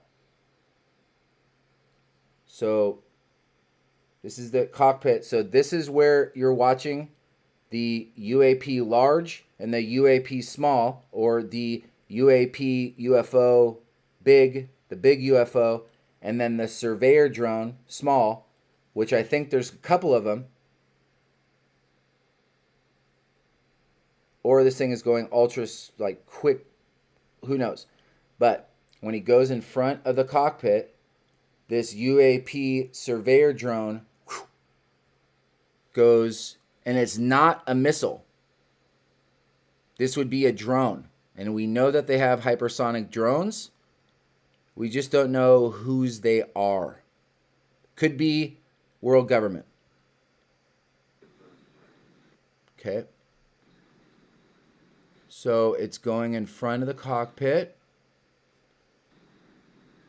Here's what you'll see coming up right here is a... Oh my God. Frame by frame, huh? Kiefer Sutherland? Frame by frame.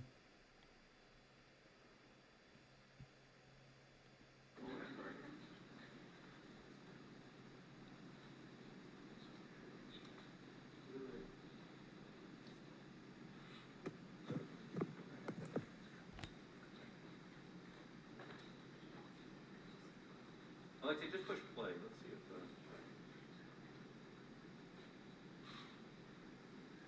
Here's what you'll see coming up right... Okay. Here is a...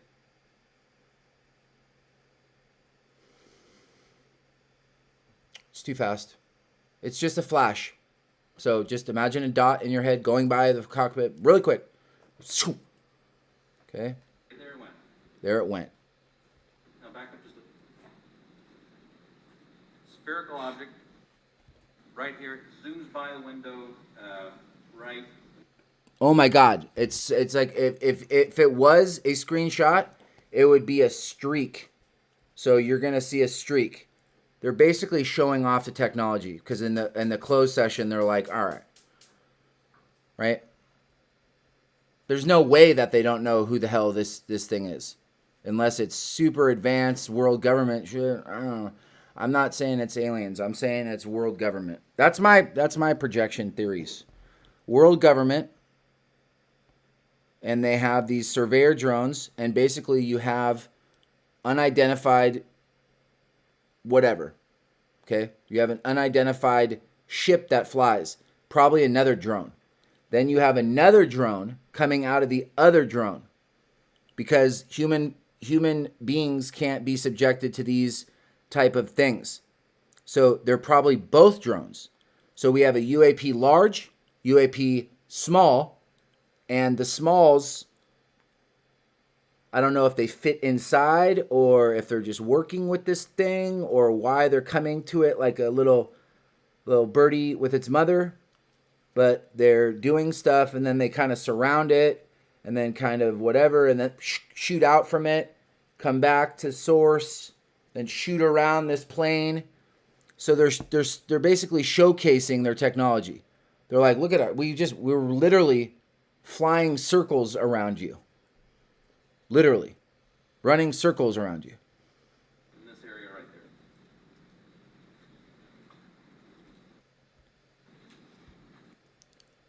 there. He does it a couple times, but it's so quick, it's really ridiculous. Did you see that part right there again going by? I think we're having a hard time stopping at the right spot. Exactly. You try doing it on the live stream. You guys are Navy and all this. You guys can't stop it?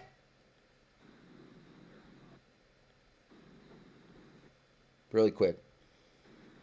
Yeah, if it was in Final Cut Pro and I was going frame by frame, sure. See? And this UAP small is doing something with the UAP large. Okay. So as you can... See, it's difficult, and I think a part of the issue here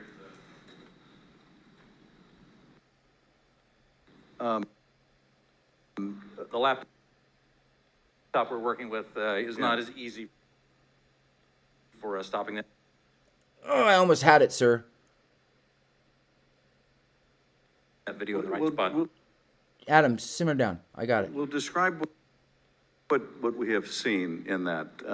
What All right, so here is going to be is this naval intelligence? are we observing? What you see here is aircraft that is operating in a U.S. Navy training range that has observed spherical object in that area, and as they fly by it, they take a video. You see it looks reflective in this video, somewhat reflective, and it quickly passes by the cockpit of the aircraft. I did a better job than the naval intelligence in describing it. So we have the UAP big and then the UAP small. And this guy's filming it out of the aircraft from the left side. He goes to the front, right? And the UAP small darts in front of it, right? And then we also have an image where it looks like it's doing revolutions around the UAP large. And is this one of the phenomena that we can't explain? I do not have an explanation for. And then the UAP large, it blinks, it like winks in and out of existence. It goes from here to here, but it like disappears and then it reappears. And then it like goes like this and then it comes this way, but it's like blinking slowly. So like who knows what it's really doing? Because like the camera picking up all this, like this guy is filming with his camera phone. You could tell it's an iPhone. So he's filming with his iPhone. And so we don't know exactly what the technology is doing. But this thing is coming, the UAP small, the UAP large is coming towards the aircraft. Because you could tell it's coming towards the aircraft. But it goes from here to here. And you can't see it, right? It just kind of appears like in front of it.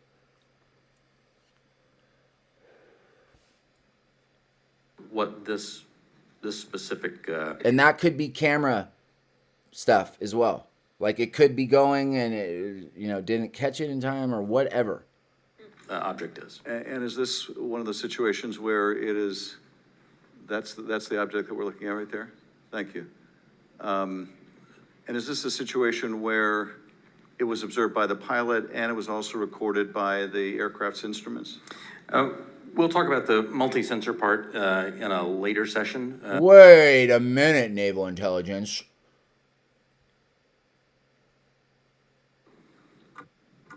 But in this case, we have at least that.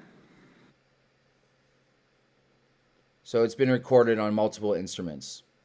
They just don't want to let the Chinese know about their sensors and operations. They still don't know what the hell it is, but they could be clowning us as America, and they're literally running circles around us. Get it? They're running circles around us in the air.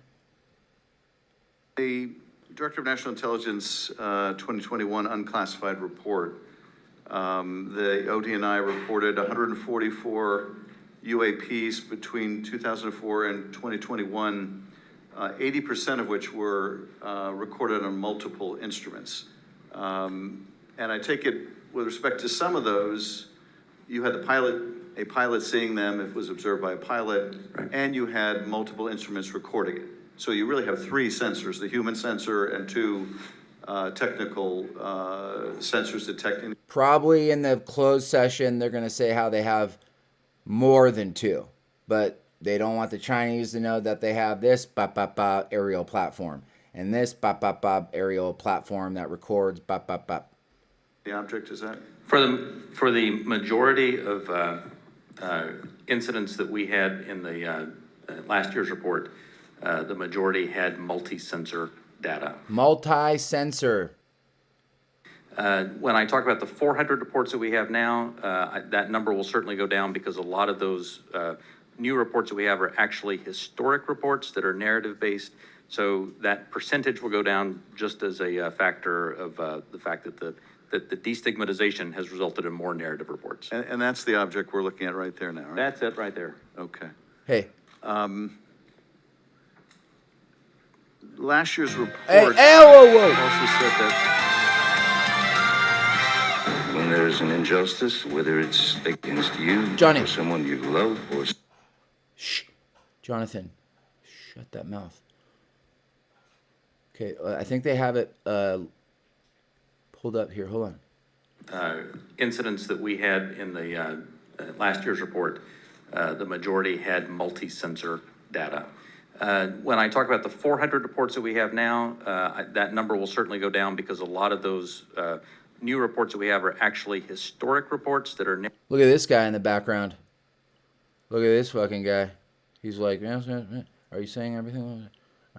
He looks very. Look at this guy.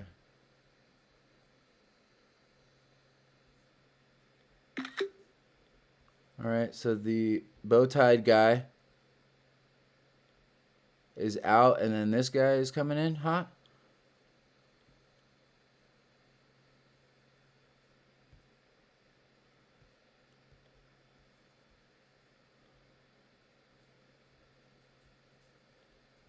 Look at him.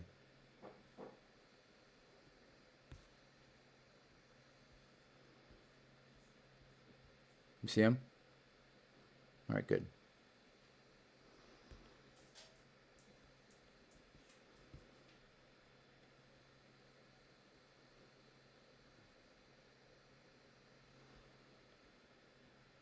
The WHO takeover November, somebody's saying?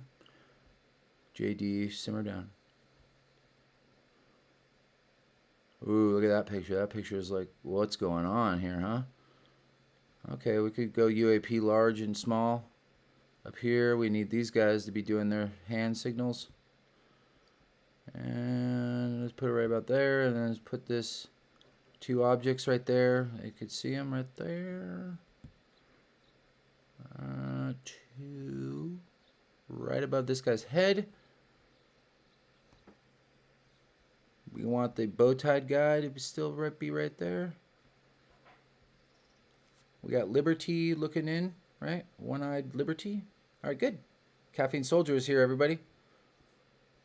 Okay, keep going, sir.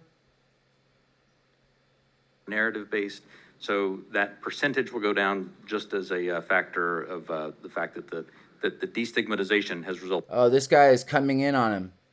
This guy from the background is starting to kneel and starting to go towards the guy that's talking. But he's doing kind of a weird thing. He's kind of creeping behind his right shoulder and kind of like kneeling. He kind of wants to say something to him. Resulted in more narrative reports. Up, but he's keeping his hands tucked. And that's the object. Up, and then the camera goes off him and he goes, hey. So he knows when the camera is going on and off. And as soon as it goes to Adam Schiff, he's like, hey. So this guy in the back with the tie, with the striped tie, the curved down stripes like this. This guy is trying to get the attention of the guy that's talking. And as soon as the camera goes off him, he hits him in the shoulder. We're looking at right there now, right? That's it right there. Okay. And they don't go back to it because this guy's whispering some sort of mystery into his ear. There it is. There's the screenshot. Take that one. So the Navy got the screenshot that I was looking for. Thank you, Navy.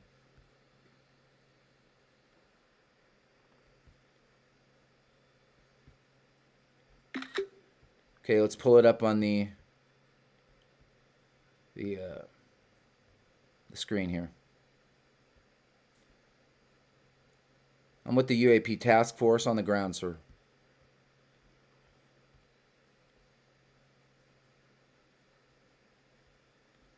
Okay.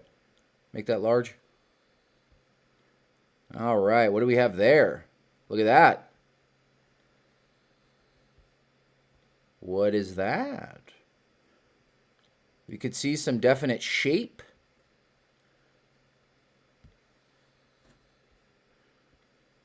Okay, let's keep going. Make it larger, make it larger, make it larger. Make it larger. Make it larger. All right, well, the pixelation's starting. Okay, make it smaller, make it smaller, make it smaller.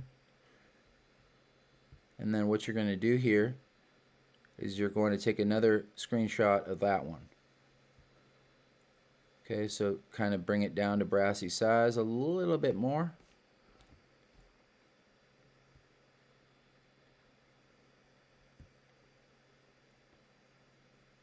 A little bit more, yeah, okay, like that. There's still some definition here. Okay, it doesn't pixelate yet. Okay, so now take a picture of that one.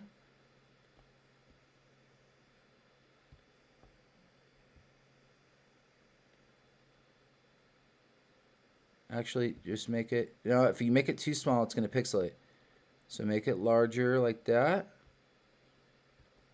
Capture the essence.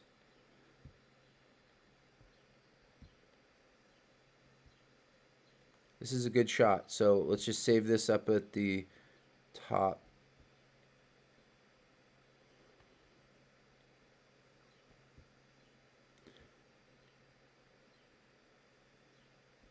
Load this one.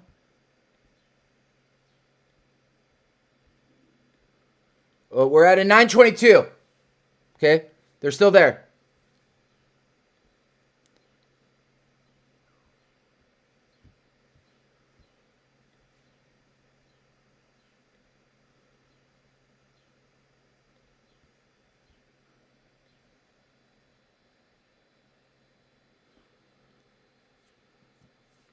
Okay, I don't know what that is. That's a UAP for sure. Looks like a ball. And then there's some sort of Jocelyn Creek around it. Some sort of something around it. Look at that. There's something going around it possibly, or there's kind of a like a Saturn's ring look to it.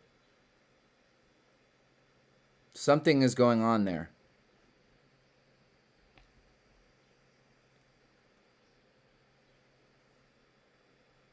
You see the ball, and then you see the ring. Not sure what that is.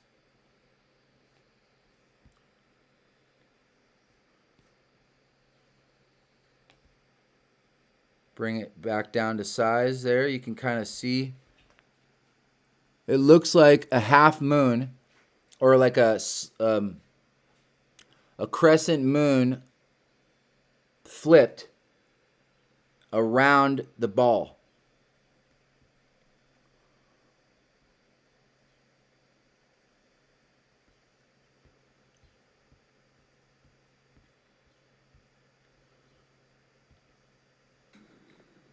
Okay, so that's a screenshot. The screenshot that we were looking for was captured by the Navy intelligence right here. Right there. I mean, I wish I could present you a like really crisp image of something, but I'm afraid, hey, it's still better than they got. Okay? It's still better than they got on their live stream. They got a little tiny little dot. I got it all large and in charge here. We could zoom in. Still very unidentified. Okay, so that's the Surveyor, I think. I'm not sure because they have it. Is that the big UAP or the small UAP? Not sure. But if it is the one that darts across the screen, that's the UAP small. But I'm not sure what they're showing us. Is this a UAP large, UAP small? Let me see what you guys are saying. Aloha from Hawaii. Aloha. Great shot. Thanks for the live stream. Very interesting and cool. It's an orb with the tranny symbol around it. DJ is laughing. I like hearing about simulants, multiple sightings. strange. We live in a world. It's pretty cool too, even though they're demonic and they are here trying to deceive us. I saw a couple, Steph. First one I saw shot straight up also. That's when I went on Deep Truth Seeking Dive. That's around the time I found Munder. They did see it too. My friend started crying and the dad rolled its eyes. Going nutty. Wow. Weirdest moments. 196 nations are voting to go under control of who? Don't need 2/3 Senate vote coming in a few weeks. The one I saw is like the typical saucer type, but it had a strip of lights in the middle of it that were spinning and blinking in a ton of different colors, but the top and bottom didn't seem to. Caffeine Soldier, dotty dot dot.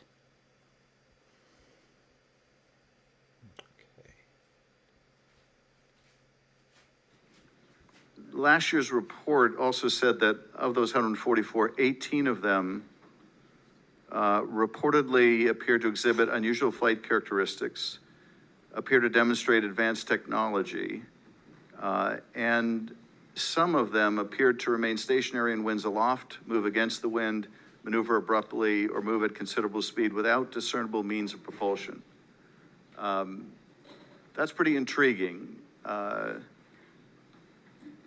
Now remember the Foo Fighters of World War II. So they were already on their way to developing things that go around the cockpit.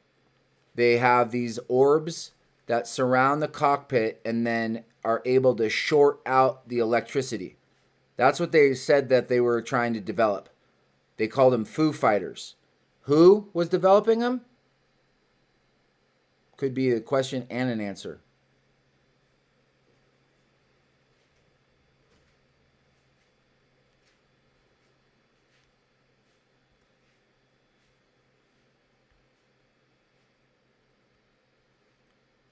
Brenda, stop freaking messaging me like all that. Stop it.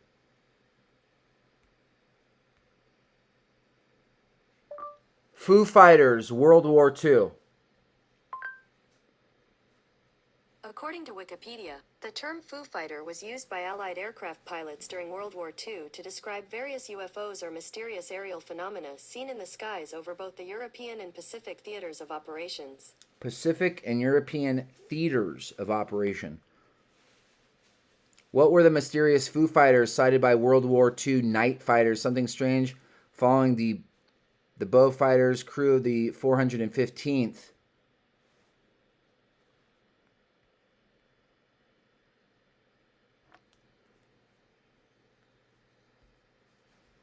Hold on, Shiffy.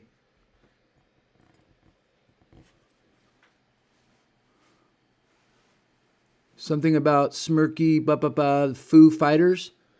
We know about the Foo Fighters, the artist. Towards the end of World War II, mission updates from the 415th took a mysterious turn along the details of dogfights over the German-occupied Rhine Valley. Pilots began reporting inexplicable lights following their aircraft one night, November 44. A Bristol Bow Fighter crew pilot, Edward Schluter, radar observer Donald Myers, and intelligence officer Fred Ringwald, flying along the Rhine north of Strasbourg. They described seeing 8 to 10 bright orange lights off the left wing, flying through the air at high speed. Neither the airborne radar nor ground control registered anything nearby. Schluter turned towards the lights and they disappeared. Later, they appeared farther away. The display continued for several minutes and then disappeared. Myers gave these objects a name, taking a nonsense word used by character in the popular Smokey Stover firefighter cartoon Foo Fighters. Reports kept coming in. The objects flew alongside the aircraft at 200 miles an hour. They were red or orange or green. They appeared singly or with as many as 10 other in formation. They often outmaneuvered the airplanes they were chasing. They never showed up on radar. Richard Zybart historian for the nearby 417th Night Fighter Squadron, heard many of the stories directly from the 415th. The pilots were very professional. They gave the report, talked about the lights, but they didn't speculate about them. Still, the pilots found the sightings unnerving. Scared shitless was a quotation. How a 415th pilot described feeling to Keith Chester, author of Strange Company, Military Encounters with UFOs in World War II. At the end of the year, an Associated Press war correspondent, Robert C. Wilson, celebrated New Year's Eve with the 415th. The next day, his story on the Foo Fighters was featured on the front page of the news across the country. Other squadrons had seen them, but it was the number, consistency, and impact on the 415th cruise. The fact that a reporter listened to the airmen that finally prompted investigations into the sightings. Amateur psychologists, military aviation buffs, and conspiracy theorists offered explanations, but none that the airmen found credible. They didn't believe that they were hallucinating because of battle fatigue and because the lights caused no damage. The pilots doubted they came from remote-controlled German secret weapons St. Elmo's fire, a discharge of light from sharp objects in electrical fields, seemingly unlikely since the Foo Fighters exhibited such extreme maneuverability. Eventually, the Army Air Command sent officers to investigate, but their research was lost after the war. Their research was lost? Like the moon? Shit. We taped over the tapes. We needed the tapes. That's bullshit. You guys are spending like $1 million on toilet seats. Chester reported 53. In 53, the CIA convened a panel of 6 top scientists familiar with experimental aviation technology to determine if the lights constituted a national security threat. The Robertson panel, named for its chair, Caltech physicist Howard P. Robertson, offered no official conclusion. Zybart, the historian, offered no explanation, only insight. I think the Foo Fighters didn't show up on radar because they were plain light. Radar had to have a solid object. If there was any bogey out there, the pilots would absolutely be able to tell. And where does he live? New Mexico. I thought so. Something's going on in New Mexico, folks. Something's going on in New Mexico. You can't talk me out of that one. Why is everybody from New Mexico kind of weird or something's going on? I'm not sure. Are they all aliens? All right, back to Schiffy. And We're at 9:30. Okay, we got to go. if you're able to answer this in this setting, are we aware of any foreign adversary capable of moving objects without any discernible means of propulsion? I think I would, without discernible means of propulsion, I would say that we're not aware of any adversary that can move an object without discernible means of propulsion. The question then becomes, in many of these cases where we don't have a discernible mean of propulsion in the data that we have, in some cases, there is likely sensor artifacts that may be hiding some of that. There's certainly some degree of something that looks like signature management that we have seen from some of these UAP, but I would caution. I would simply say that there are a number of events in which we do not have an explanation, and there are a small handful in which there are flight characteristics or signature management that we can't explain with the data that we have.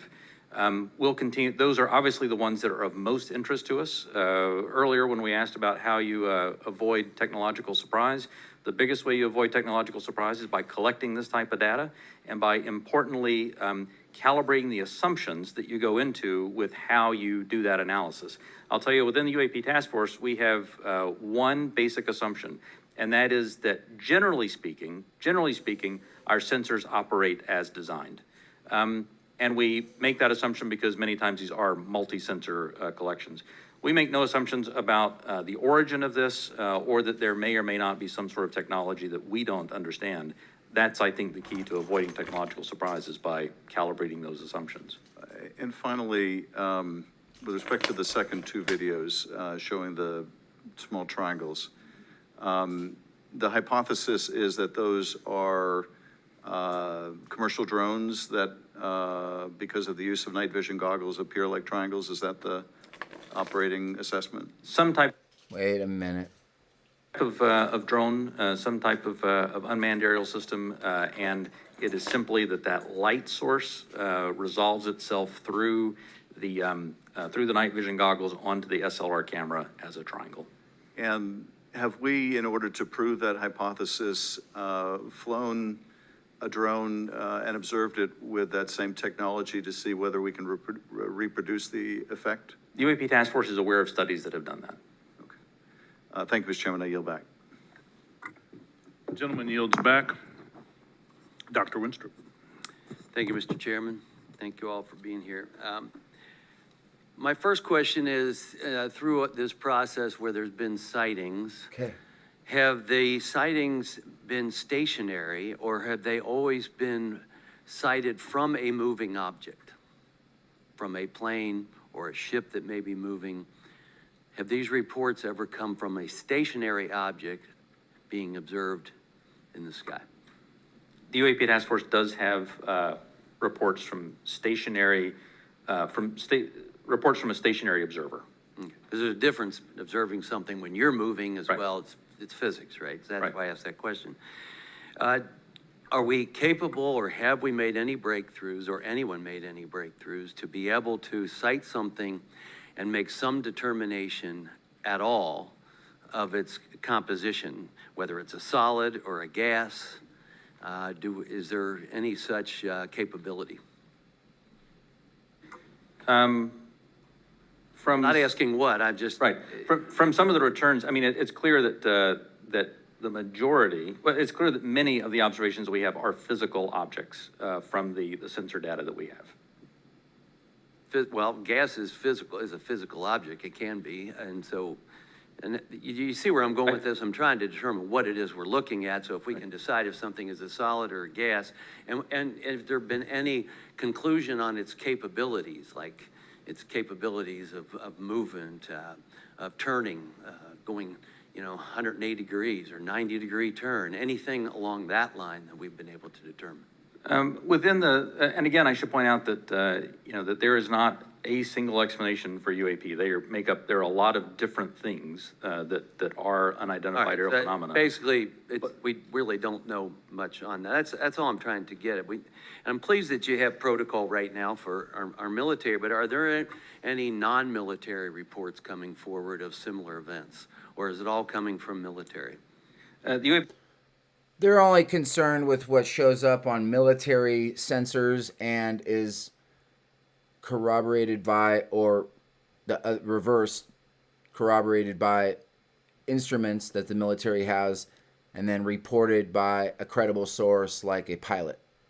UAP Task Force has a very good working relationship with the FAA.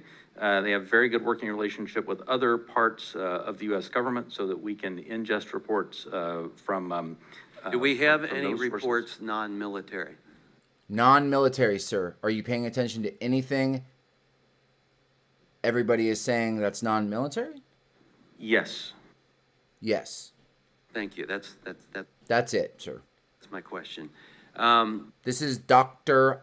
Weinstrop. Dr. Weinstrop. And do we need to put out protocol for civilians that may be in that arena, like through FAA? Who's Dr. Weinstrop?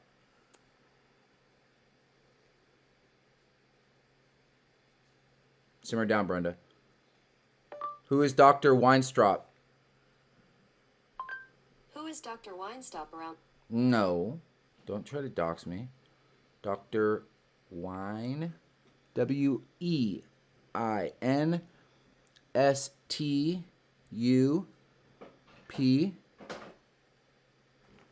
Dr. Brad Weinstrop. Dr. Brad Robert Weinstrop, born June 17th, 58, is an American politician, U.S. Army Reserve officer, and doctor of ... University of Cincinnati, he got his B.A. Rosalind Franklin University, got his B.S. He's still in service from 98. What kind of doctor is he? pediatric medicine, podiatric, what is this? Podiatric medicine, who has been U.S. representative. What the hell is podiatric medicine? What's the study of podiatry? Podiatrist is a doctor of podiatric medicine, or DPM, also known as a podiatric physician or surgeon qualified by their education and training to diagnose and treat conditions affecting the foot, ankle, and related structures of the leg. That's what you need, Dad. You need a DPM, a podiatric. A podiatric medicine for your foot. You better move Shh. it. Quiet. Okay, you get a ticket. I'm going to go. Gosh, stop. Do you think that would be appropriate and helpful? I think standardized reporting, without a doubt, is key to helping us get to ascertain what some of these are. I think it would be important as well. There are other people besides the U.S. that have had these experiences and reported them. Is that correct? There are, that's correct. Is it all of our allies, or is it allies and adversaries? What have we learned publicly? So some of that, I think, sir, we'll save for closed session. Sir, we're going to change the name of the game here. What? Well, that goes to my next question. Publicly, have others made anything which would not have to be considered closed? Let's check this guy out in the background. This guy's behind Dr. Podiatric. He's looking at him in the back of the head intently, with kind of a disgruntled look to him about it. Let's check out all the people in the background here. Browse that source. Sir. Got a bunch of screenshots for today. Who's this? Who's this?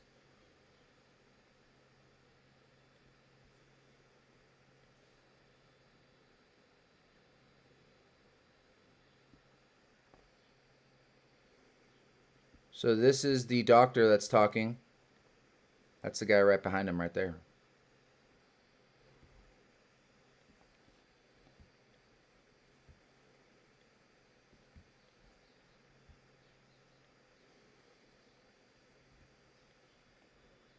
Oh, let's take it up right about there then. You guys are talking slow. We don't need all this stuff. Look it up online. Demons, just to say forgotten. Biden administration setting the stage to the ultimate control of America's healthcare system and U.S. national sovereignty over the World Health Organization. Always worried about. I worry. I just worry so much. I'm a woman. I worry. Worry. I don't want you to answer what they've said necessarily. Allies have seen these. China has established its own version of a UAP task force, so clearly a number of countries have. China's ahead of us, basically. They already have this thing. Got it. Observations of things in the airspace that they can't identify. And do we share data with some, with all? Are they sharing with us? So we share data with the Chinese, do we? We share data with some, and some share data with us. Some. But not necessarily all that have publicly reported something? That's correct. Okay. Do we share with China? Like our technology? Do we give it to them beforehand? Do we give them our technology so they can surpass us, is what I'm trying to say. We gave them our technology to surpass us. Got it. And I think that So we got sold down the river. that's an important thing, and for the other session, actually, that we This other session looks like the one I want to live stream. don't discuss that now, because, obviously, something like this can be a national security challenge for us, no doubt about it. But they're saying national security, but they share intelligence with the other countries. So what kind of national security threat is it? If they're developed by an adversary, And there's some countries that who cares if they know or they don't know, because they're not going to be able to do anything about it. through some breakthrough technology, they can be very disruptive to our military actions. or at least serve as a distraction. So my caution would be careful who we share our data with, and don't necessarily trust some of the data we may get from someone else. The Chinese. And with that, I yield back. Gentleman yields back. Mr. Himes. Thank you, Mr. Chairman.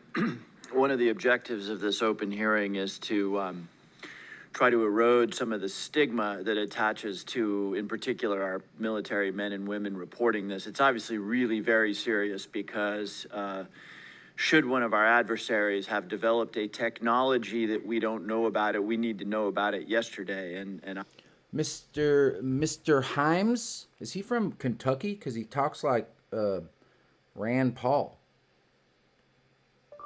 Where is Mr. Himes from, the politician? His name is James. James Andrew Himes.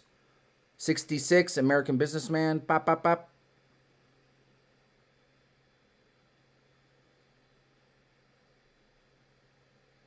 Connecticut. His Connecticut accent. I knew it was some sort of accent from around there. obviously, any sort of stigma that prevents our military from reporting this data as comprehensively as possible is a national security threat. So I really just have two questions in the service of that goal. The first... He doesn't really have an accent, but it's kind of noticeable. First is, the chairman asked that we run that video again. Most people, when they see a video, we're all used to seeing things from a car. Mr. Himes, don't, that's speculative. That's hearsay. Stop it. Things from a sidewalk. Very few people have the experience of observing something through night vision goggles at Mach 1. He said most of the video or whatever that we display is out of a car.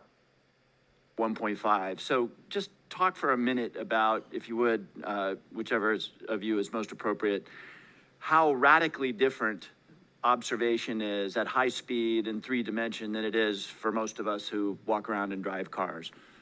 Explain for us idiots, would you, Doc?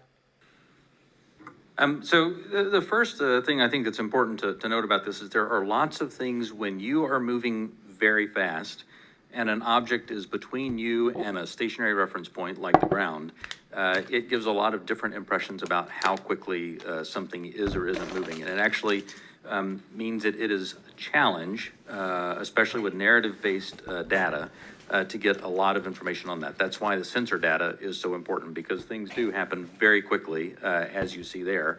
And sometimes things that happen very quickly, something may be moving very slow. That aircraft is moving quite fast. How fast that object is moving that goes by is probably very slow.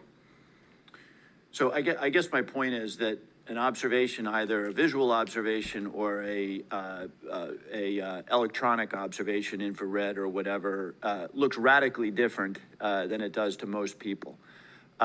Even instruments are on gimbals and that sort of thing, so that creates a very unusual view to, again, those of us who are used to seeing things in 2 dimensions largely. And second question, I think, Mr. Bray, you said something that I want to unpack a little bit. A number of these UAPs, you said, we can't explain. Again, in the service of sort of reducing speculation and conspiracy theories, we can't explain can range from a visual observation that was distant on a foggy night, we don't know what it is, to we've found an organic material that we can't identify, right? Those are radically different worlds. So when you say we can't explain, give the public a little bit better sense of where on that spectrum of we can't explain we are. Are we holding materials, organic or inorganic, that we don't know about? Are we, picking up emanations that are something other than light or infrared that could be deemed to be communications? Give us a sense for what you mean when you say we can't explain. Hearsay, Your Honor. Asked and answered. Explain. Sure. When I say we can't explain, I mean exactly as you described there, that there is a lot of information, like the video that we showed, in which there's simply too little data to create a reasonable explanation. There are a small handful of cases in which we have more data, that our analysis simply hasn't been able to fully pull together a picture of what happened. And those are the cases where we talk about where we see some indications of flight characteristics or signature management that are not what we had expected. When it comes to material that we have no material. We have detected no emanations within the UAP task force that would suggest it's anything non-terrestrial in origin. It's not alien life coming from another galaxy. So there's, when I say unexplained, I mean everything from too little data to the data that we have doesn't point us towards an explanation, but we'll go wherever the data takes us. Again, we've made no assumptions about what this is or isn't.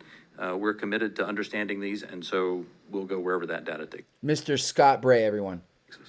Thank you. That's very helpful. And Mr. Himes. Mr. Himes is talking now. so I think it bears emphasis. When you say we can't explain, everything that you can't explain is in a bucket called data. Is that correct? Come on, Mr. Himes.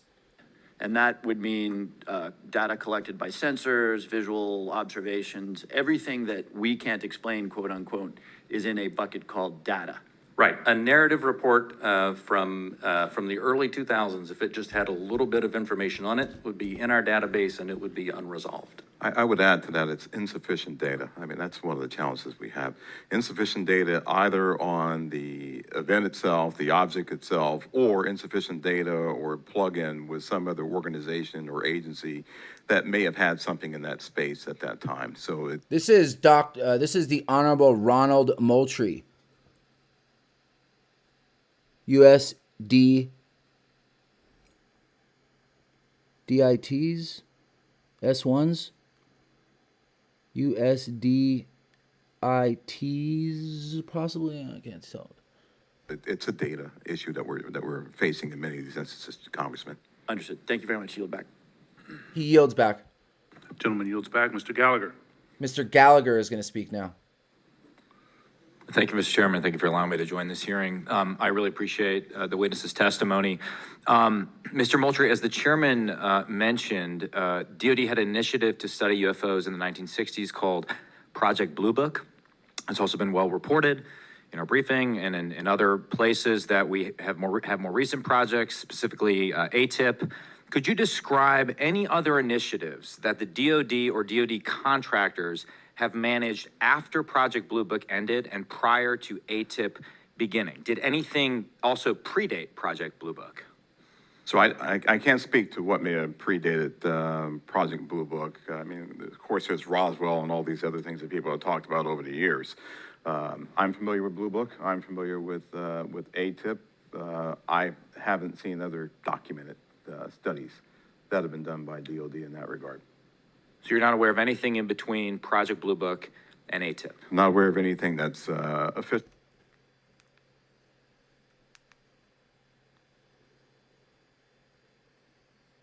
What is ATIP? DOD. Here's the definition of Not a tip. ATIP. DOD. Advanced Aerospace Threat Identification Program. AATIP, or the Advanced Aerospace Threat Identification Program known as ATIP. Unclassified but unpublicized investigation effort funded by the United States government to study unidentified flying objects, or UAPs. Unexplained Aerial Phenomenon program was first made public December 16, 2017. Program began in 2007 with funding of $22 million over the 5 years until the available appropriations were ended in 2012. Program began in the U.S. Defense Intelligence Agency, or the DIA. The leader is Luis Elizondo.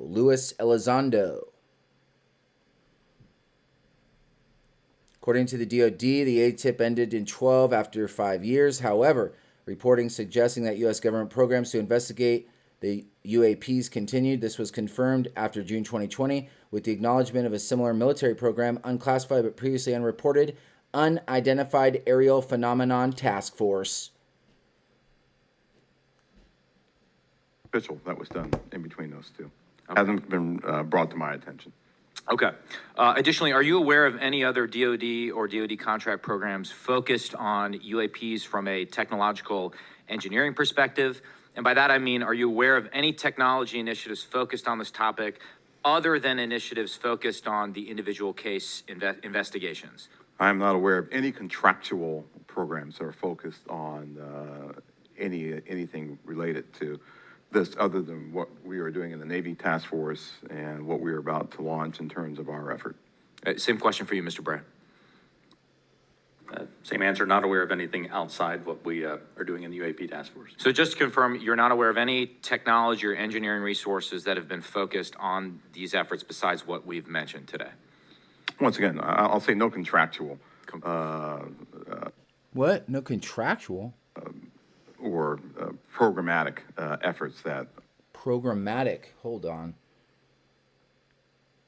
Definition of contractual. Here's the definition of contractual.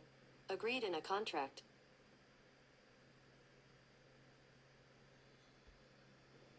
What else did he say? Problematic? What did he say? Technology or engineering resources that have been focused on these efforts besides what we've mentioned today? Once again, I'll say no contractual or programmatic. Programmatic? Definition of programmatic. Here's the definition of programmatic. Of the nature of or according to a program, schedule, or method. Efforts that are involved. The reason why I qualify it that way. Yeah, let me qualify it that way. I can't speak to what people may be looking at in the department. Somebody says, I'm looking at something that may be unidentified, and I can't speak to that. I speak to official programs that we have on the record.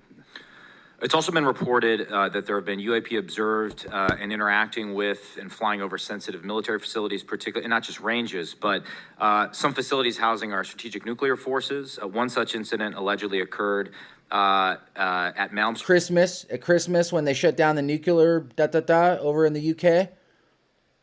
Air Force Base, in which This is Maelstrom Air Force Base or Narstrom. of our nuclear ICBMs were rendered inoperable. So they're shutting down the nukes to see if they can shut down the nukes. Something the world government would do right away. We're going to shut down these nukes right away here. Boom, boom, boom. At the same time, a glowing red orb was observed overhead. I'm not commenting. Glowing red orb. Huh? World government technology, possibly? Huh? They're in negotiations with taking over? Huh?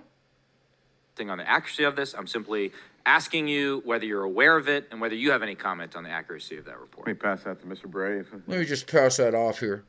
Been looking at UAPs over the last 3 years. That data is not within the holdings of the UAP task force. Ooh, they're getting sensitive. You can kind of see them kind of getting bristled. They're kind of like, we don't know if this is getting into... Okay, but are you aware of the report? Or that the Are you aware of anything? We don't know anything. data exists somewhere? Nowhere that we know. I have heard stories. I have not seen the I've heard stories. official data on that. So you've just seen informal stories, no official assessment that you've done or exists within DoD that you're aware of regarding the Malmstrom incident? That shut down our nuclear missiles and there's no official fucking whatever? Yeah, right. You want to talk about a national security threat? Oh, you mean something that came into our airspace and shut down our nuclear capability? Nah, it's not. That's not a national security threat. We're not going to even have a report that's what is it? Like, All I can speak to is, what's within my cognizance of the UAP task force, and we have not looked at that incident. they have not looked at that incident. Why the hell wouldn't you look at an incident that's shutting down your nuclear capabilities? You guys are talking about all this classified stuff and like national security. What can be a bigger national security threat than that? Well, I would say, it's a pretty high profile incident. So this guy is like, wait a minute, what? Look at his face. Maybe he's just giving us the 1 2 1 2. But this guy is like, what? Exactly. What?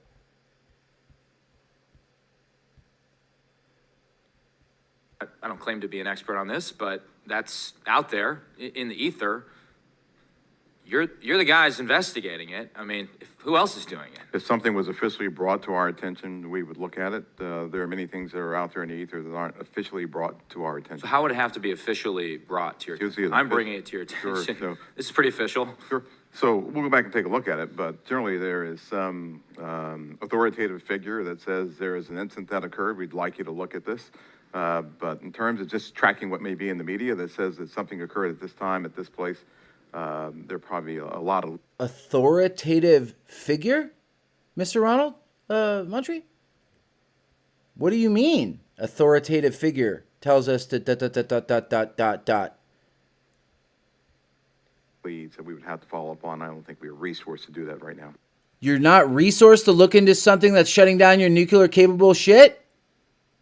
Well, I don't claim to be an authoritative figure, but I'm not claiming to be an authoritative figure up here on the Senate, speaking for the people. Wait a minute. Aren't these the people that we elected to speak for us? what it's worth, I would like you to look into it. And Sure. if for no other reason, you could dismiss it and say this is not worth wasting resources on. Well, T.O. I gotta go. Damn, but hold on. Maelstrom incident, shutting down our nuclear capable.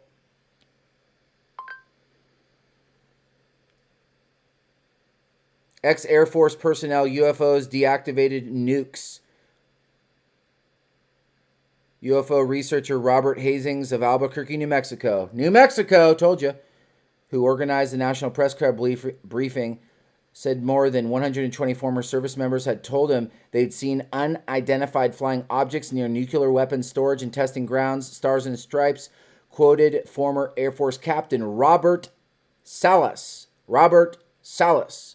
who was at Maelstrom Air Force Base in Montana 67 when 10 ICBMs he was overseeing suddenly became inoperative. At the same time, base security informed him of a mysterious red glowing object in the sky. Retired U.S. Air Force nuclear missile targeting officer told, who is Robert Jamison, a retired USAF nuclear missile targeting officer, told of several occasions having to go out and restart missiles that had deactivated after UFOs were sighted nearby. Similar sightings at nuclear sites in the former Soviet Union and in Britain were related.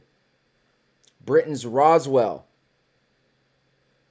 Unidentified phenomenon, December 80. Incident near 2 Royal Air Force bases in Suffolk, England. Sorry, not New England, England.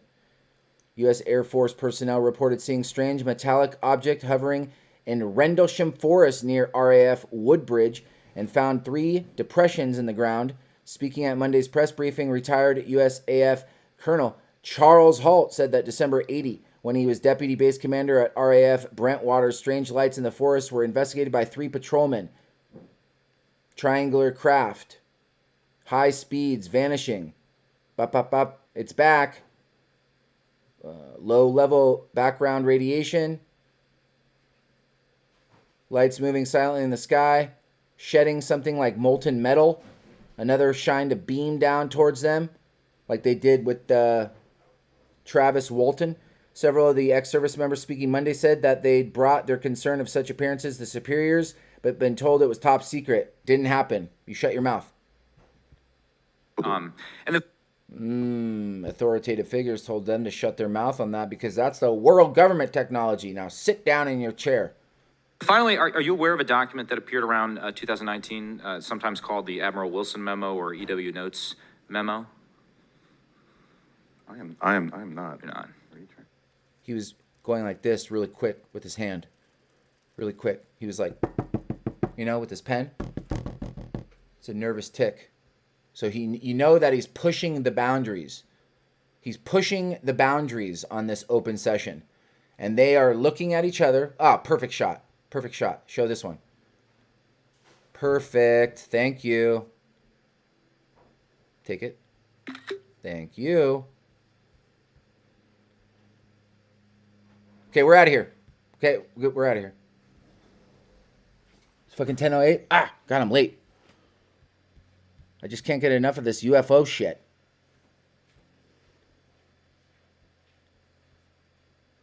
Look at this.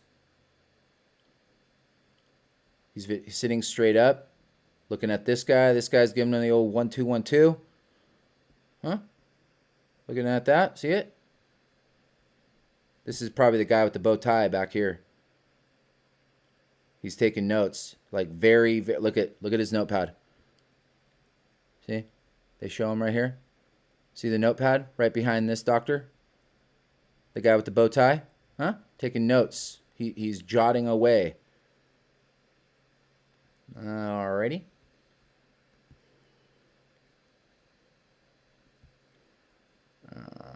We want that guy there. We want this.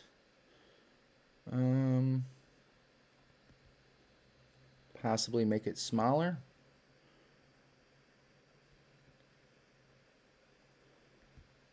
Huh? Just 1 second, please. Stand by.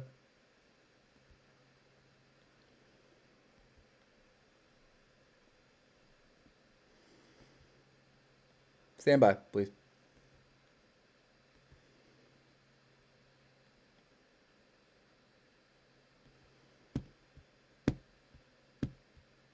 Clear. Acknowledge. Dispatch. Psh. All right. I'm not personally aware of that. Okay. They're not personally aware of it. We've left already. We're on the freeway. We're going. We're going. This is a document in which, again, I'm not commenting on the veracity. Putting up his hands again. 2 hands. Mr. Gallagher. Hey, I'm no threat. I'm just asking some questions here. I was hoping you would help me with that. They didn't help you. You got nothing, Mr. Gallagher. You got nothing. But you let us know about it. In which the former head of DIA claims to have had a conversation with the Dr. Eric Wilson and claims to have sort of been made aware of certain contractors or DoD programs that he tried to get fuller access to and was denied access to. So you're not aware of that? I'm not. Contractors denied access. World government. Aware, Congressman. Definitely world government. In my 10 seconds remaining, then, I guess I just would ask Mr. Chairman unanimous consent to enter that memo into the record. Unanimous consent. Hearsay, Your Honor. Asked and answered. Without objection. Thank you, Mr. Chairman. Appreciate it. They allowed that in? Mr. Krishnamurthy. Mr. Who? Thank you, Mr. Chair, and thank you to both of you for appearing today and for your public service. First question is, there have been no collisions between any U.S. assets in one of Mr. Krishna Worthy? What is his name? these Hold on. Get this out of the way. UAPs, correct? We have not had a collision. We've had at least. I can't. This thing was in the way. I want to look him up. Mr. Chairman, unanimous consent to enter. Mr. Chairman, unanimous. We have not had a collision. Sack of shit.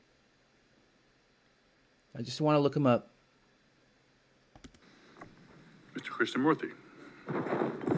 Thank you, Mr. Chair, and thank you to both of you for appearing today and for your public service.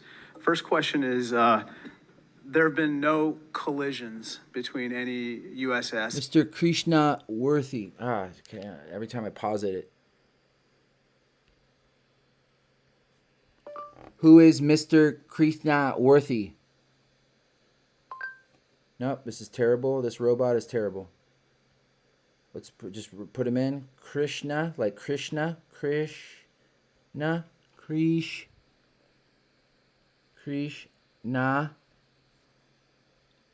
Worthy with an I.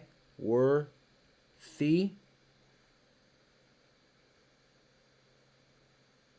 That's Wati. Worthy. W-O. Is it O? W. Get out of here.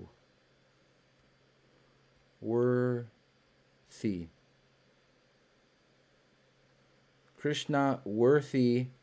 Mr. I don't know his first name. Krishna Krishna Worthy is like a thing, though. What the hell? Mr. Krishna Worthy. This is Krishna Kumar, founder, CEO? No, no, no.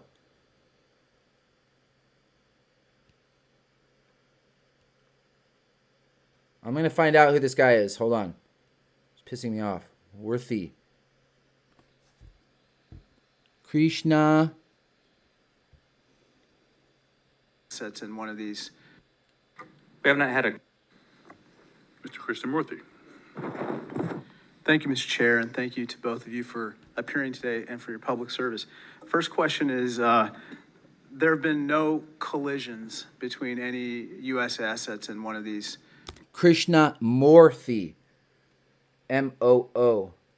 Stop it, you fucking robot.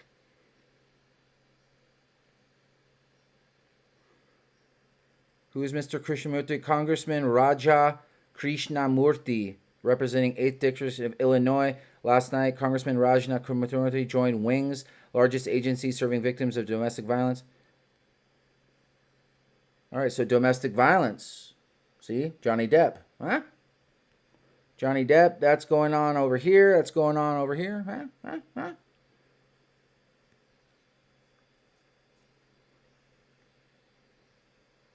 Raja Krishnamurthy represents 8th District of Illinois, including Chicago's west and northwest suburbs. He serves on the House Permanent Select Committee on Intelligence, the Select Subcommittee on the Coronavirus, and the Subcommittee Oversight and Reform as chairman of its Subcommittee on Economic and Consumer Policy, vice chair of the LGBTQ+ Equality Caucus, co-chair of the Congressional Asian Pacific American Caucus Immigration Task Force, and as assistant whip for the Democratic Caucus. He's also founder and chairman of both Bipartisan Congressional Caucus to End the Youth Vaping Epidemic and the Bipartisan Solar Caucus.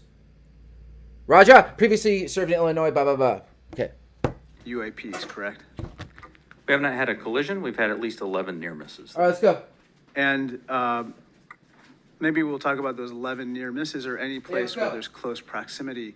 I assume, or tell me if I'm wrong, there's been no attempt, there's no communications or any kind of communication signals that emanate from those objects that we've detected, correct? That's correct. And have we attempted to communicate with those objects? No. So we don't even put out a alert saying, U.S. Identify yourself. You are, within our flight path or something like that. We haven't said anything like that.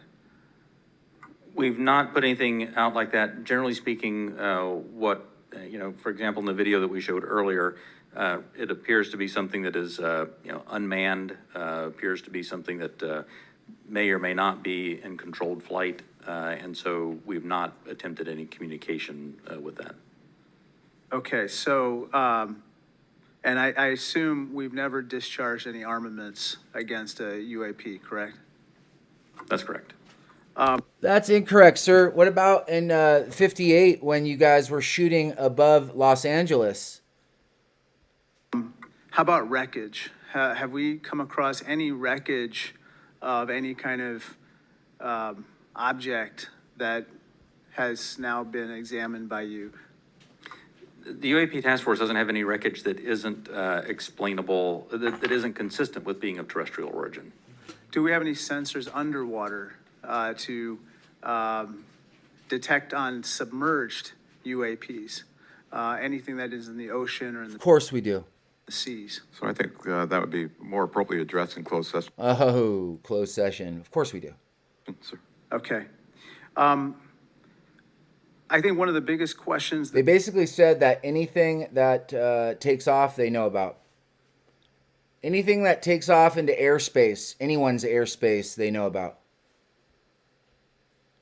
that I have is, we say with a lot of probability, we say they, quote unquote, probably do represent physical objects, close quote.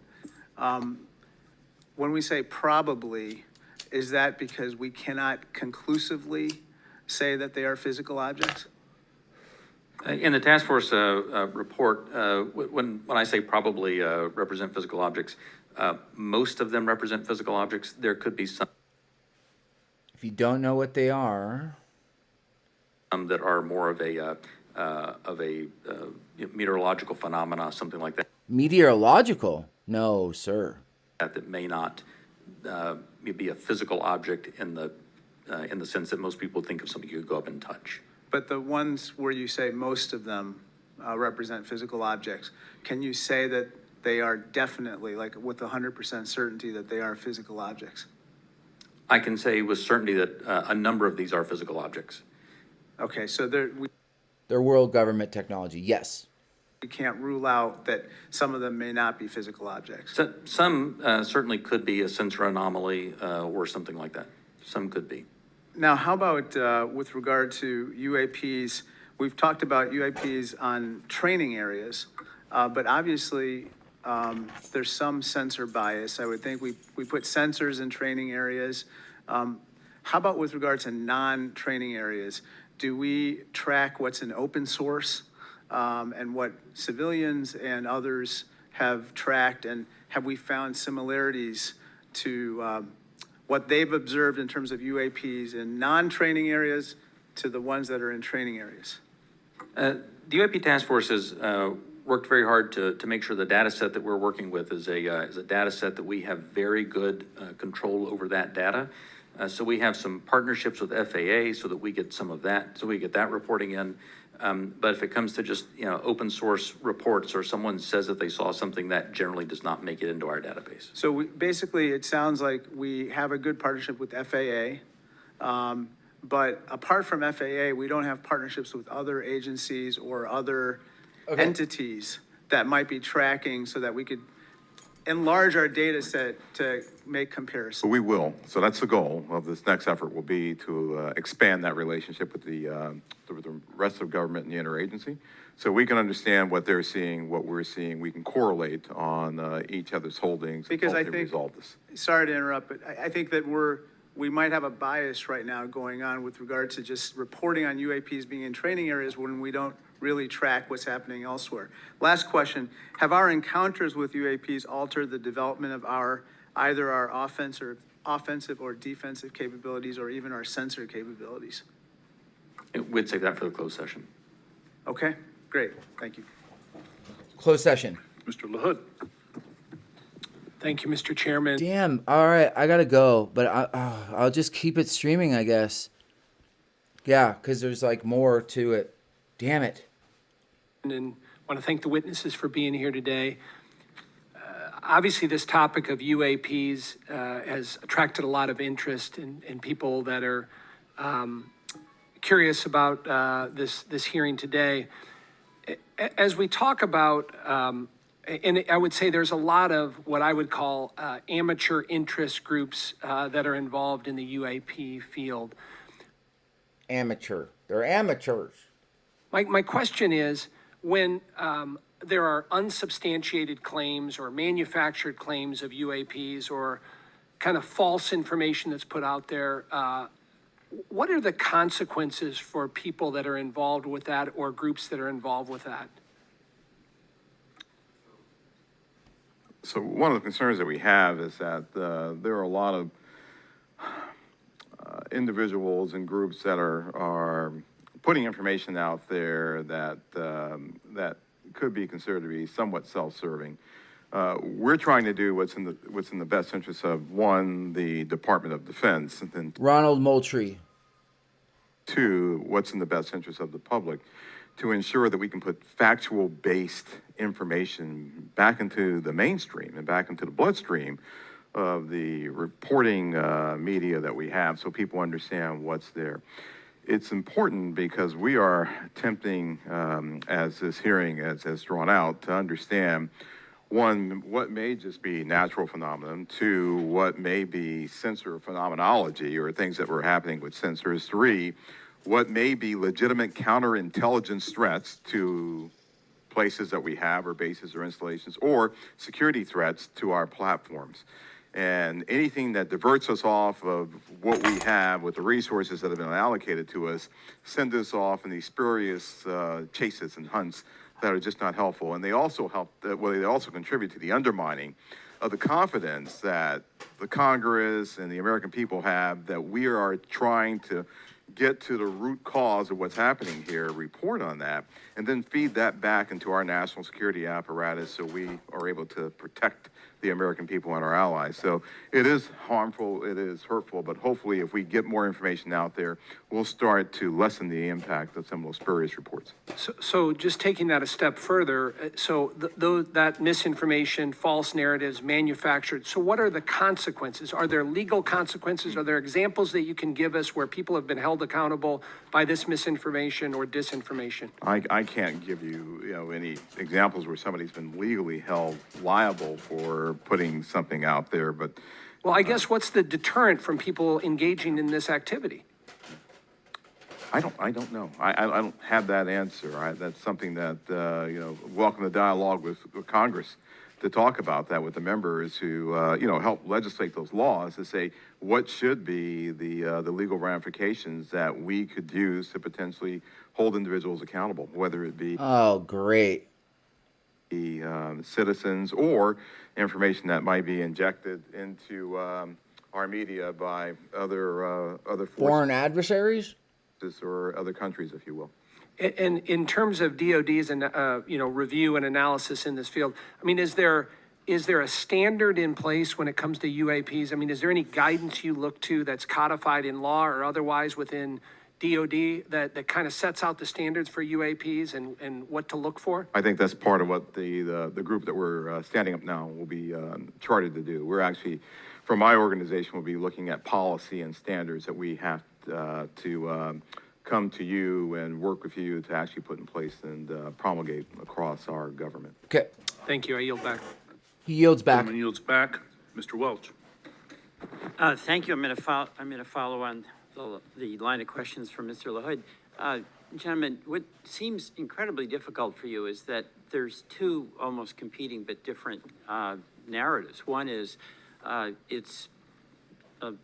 no one knows whether there's extraterrestrial life. It's a big... Mr. Welsh. Mr. Welsh. Who's this guy?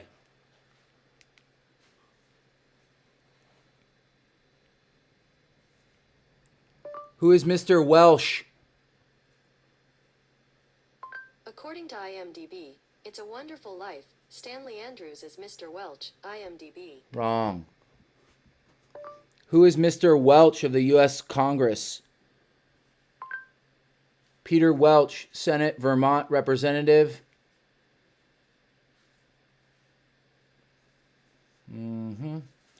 Congressional Peter Welch, representing Vermont. Latest about Welch champion policy will lower prescription drug prices. Peter Welch, champion, Oregon Vermonters. Peter Francis Welch, American lawyer and politician, served as the U.S. Representative Vermont at large congressional district since 2007. Member Democratic Party, member, major figure in Vermont politics. Universe, and it would be pretty presumptuous to have a hard and fast conclusion. And then if there is, it's not beyond the realm of possibility that there is some exploration coming here. And that underlies a lot of the reports you get. I think Mr. LaHood was asking about that. People think there must be extraterrestrial life, and it's not at all beyond the pale that there would be a visit here. On the other hand, as the DOD, you have the responsibility to make sure that our national security is protected, and that if there are surveillance drones or active drones that can disable our systems, that has to be analyzed, has to be stopped. So how do you divide these, how do you separate your responsibilities where you get all these reports from folks who maybe in good faith, maybe not, believe that you should be investigating every possible report of a extraterrestrial incident? I'll start with you, Mr. Moultrie. Sure, indeed, Congressman, and thank you for the question. It's important that we, as a part of this effort, really build out the relationship that we have with others, including NASA, and for the reasons that you just pointed out. So there are elements in our government that are engaged in looking for life in other places, and they have been doing that for decades, right? They've been searching for extraterrestrial life. There are astrobiologists who have been doing Asshole biologists? this too. We're a part of that same government, and so our goal is not to potentially cover up something if we were to find something. It's to understand. Are you sure, Mr. Ronald? What may be out there, examine what it may mean for us, if there are any, from a defense perspective, any national security implications or ramifications. But then to work with organizations as appropriate, if it's a weather phenomenology with NOAA, if it's a potential for extraterrestrial life or an indication of extraterrestrial life with someone like NASA. So the transparency actually is very important. Completely. For public consumption. Completely. But we're going to have a classified briefing, and without going into the details of what kinds of secrets that we can't share here, what is it, what are we protecting? I don't know if you can answer this question in this open forum, but in fact, your perception of what it is we have to, quote, protect. So I think right now what's really important for us to protect is how we know certain things. So there are a lot of things that we know, whether it be about the thinking of other leaders around the world, the weapon systems that are being developed, or how we detect things that may be threats to us.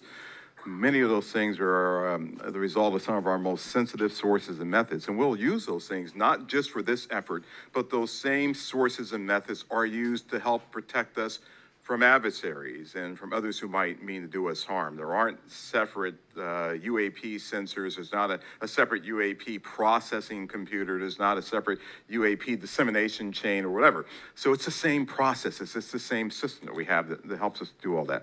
We need to protect that because this is something that we're looking at, but we're sure there are going to be other things that we'll look at in the future that we'll need those same sensors, we'll need those same sources and methods to help us do. So we're protecting the fact of that this nation has developed capabilities that enable us to know what may be threats to us and to counter those threats before they become something of a national issue. Thank you very much. I want to thank both you, Mr. Bray, and you, Mr. Moultrie, for your appearance today. I yield back. Gentleman yields back. Gentlemen, beyond videos, is there a range of other information that the executive branch has that would be valuable to the American people while protecting sources and methods, obviously? The details of individual encounters, including the time, place, and details of an encounter.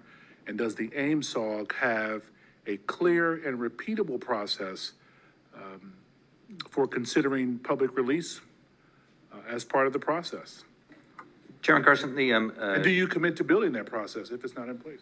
The UAP Task Force, the security classification guide that UAP Task Force has been operating under that I approved really was meant to protect those sources and methods and meant to protect any knowledge that an adversary intelligence entity may gain from understanding what we're tracking, how we track it, or when we're tracking it, or if we're not. And so that has been an important piece in the balance between transparency and preserving our warfighting advantage, because the U.S. military does train as it would fight. What I will commit to is, at least for that material that's under my authority as the Deputy Director of Naval Intelligence, for information that we have when it does not involve sources and methods, and when we can, with a reasonable degree of confidence, determine that it does not pose a foreign intelligence or national security threat, and it's within my authority to do so, I commit to declassifying that. So I believe very much in the transparency of this, and we work very hard to balance that with our national security needs. And I'll just add, Congressman, just over the last 3-4 months, I think that the intelligence community and the national defense apparatus have disclosed more information on various events than it has in probably the previous 10 years. You have our commitment to work closely with the Director of National Intelligence and others in the declassification and downgrading of intel apparatus to ensure that we can get whatever information that we can out to the American people and to the public writ large. Greatly appreciated, sir. Ranking Member Crawford. Thank you, Mr. Chairman. Representative Stefanik is en route, I believe, just real quickly, but in the interim, if I could, if you'll indulge me, I just have a couple of real small questions. One is, do we have an example? Can you cite a specific example of an object that can't be explained as having been human-made or natural? I mean, the example that I would say that that is still unresolved, that I think everyone understands quite well, is the 2004 incident from Nimitz. We have data on that, and it simply remains unresolved. Does not mean it resolves to being something, right, that is easily explainable or difficult, or well, obviously it resolves to being something that is difficult to explain. But I can't point to something that definitively was not man-made, but I can point to a number of examples in which remain unresolved. Gotcha. With regard to videos that have appeared in open source channels, for example, the Tic Tac video, does AIMSOG maintain control of videos, and how do you prevent leaks of potentially classified videos or other material? So the AIMSOG, as we establish that organization, we will have a process for classified and compartmented holdings, and we will find a way of getting positive control over those. We have our sensitive access programs and special access programs that allow us to put what we call SAPs around things, and then there's controlled access programs that allow us to put caps around things. So we'll have that in place. Our goal will be ensuring that we're sharing that with the appropriate analysts and the appropriate exploiters, if you will, who can look at that data too. What we don't want to do is bring something into a DoD database or a DoD holding and then have so many wrappers around it, it's not available to those who really need to look at it and to exploit it. And that's one of the reasons we're establishing relationships with the interagency, with the IC and others to be able to do that, sir. But we will do our best to maintain positive control over the materials that we have within our holdings. Thank you. Chairman Schiff. Thank you, Mr. Chairman. Just going back to the 2021 report, under the category of UAP appear to demonstrate advanced technology, those 18 incidents in which some of the UAP appear to remain stationary, winds aloft, move against the wind, maneuver abruptly, or move at considerable speed without discernible means of propulsion. It goes on to say, in a small number of cases, military aircraft systems processed radio frequency energy associated with UAP sightings.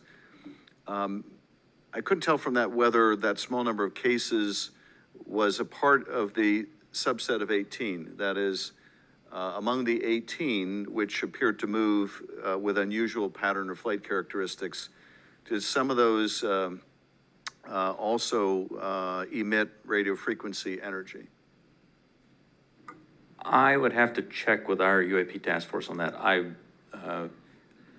I believe, without getting into specifics, that we can do it. Oh, we can't do in open settings. In the closed session, at least some that we have detected RF emissions from were not behaving oddly otherwise.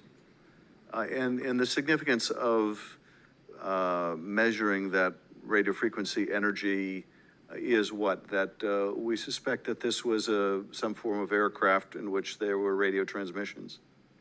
The biggest thing that you're looking for there is any indication of an effort to jam whatever sensors that we may have looking at it. But I would also add to that radio frequency, as you know, Congressman, is used to control various platforms too. So the fact of emanations coming off of any platform, whether it be a UAV or another platform, could be radio frequency activity related to that entity transmitting out or something transmitting to that platform. And of course, we have a sensitivity with our airborne platforms of picking it up, which is one of the reasons that we try to prevent people from using their cell phones on airplanes and things like that. It's very sensitive to RF emanations. So that's a part of what we'll be looking at in the AIMSOG. What is this? Is this something that we can collect on, and can we start to characterize the signaling environment around the emanations that may be coming off of some of these UAPs? So that energy then that was recorded could be either an effort to jam, or it could be an effort to control a UAV, or any other communication with that craft. I would say that's accurate. Right. Thank you, Mr. Chairman. Thank you, Chairman. As the ODNI report makes clear, one possible explanation for UAPs is that we are detecting U.S. aircraft, either secret air programs or even test prototypes. I won't ask you in this setting, obviously, to describe any secret DoD programs. That said, I do want to make sure the U.S. government isn't chasing its own tail. Firstly, do you have a clear and repeatable process to check with compartmented programs about whether a UAP sighting is attributable to a U.S. aircraft? Secondly, does the AIMSOG staff have the clearances and read-ons that they need to investigate all of these incidents? And thirdly, when your staff cannot be read on, are your questions to those who are read on even being answered? So I'll start, and then I'll pass that to Mr. Bray.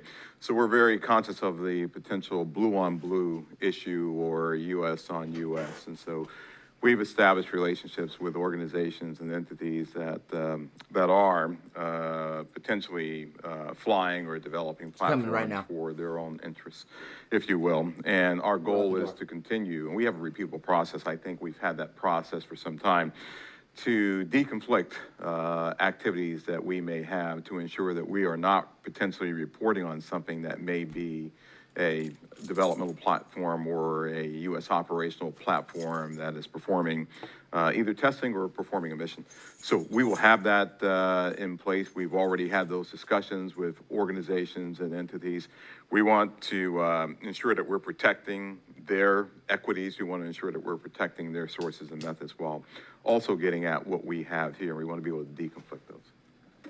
Absolutely. The UAP Task Force has had a process in place to work with other elements of the Department of Defense and other elements of the government to ensure that that there's an as simple a way as possible to deconflict those. And when we reference that in the report, I should say that we were simply accounting for the fact that there could possibly be one or two data points that had leaked through, but we were quite confident that was not the explanation.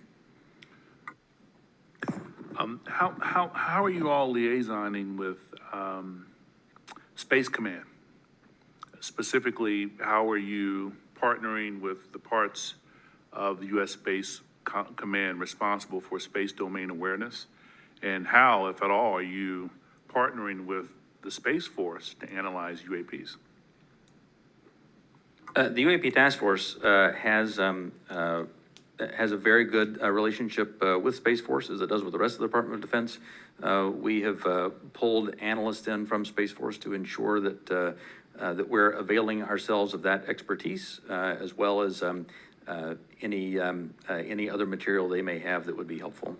And Congressman, as you know, Space Force and Space Command, they have responsibility for space domain awareness. So what we've done, we coordinated with Space Force, we coordinated with their J2, and she is on board in terms of helping us plug into what they have and for us to have this interactive exchange of information and data. Ronald? We're doing that with all the services, not just with Space Force or Space Command. Thank you, sir. Ranking member, any additional questions? All right, Chairman Schiff. All right, with that, I want to thank you all for taking the time out. I also want to thank my... All right, I love you guys. That's the end of the UFO Task Force Congressional meeting. All right.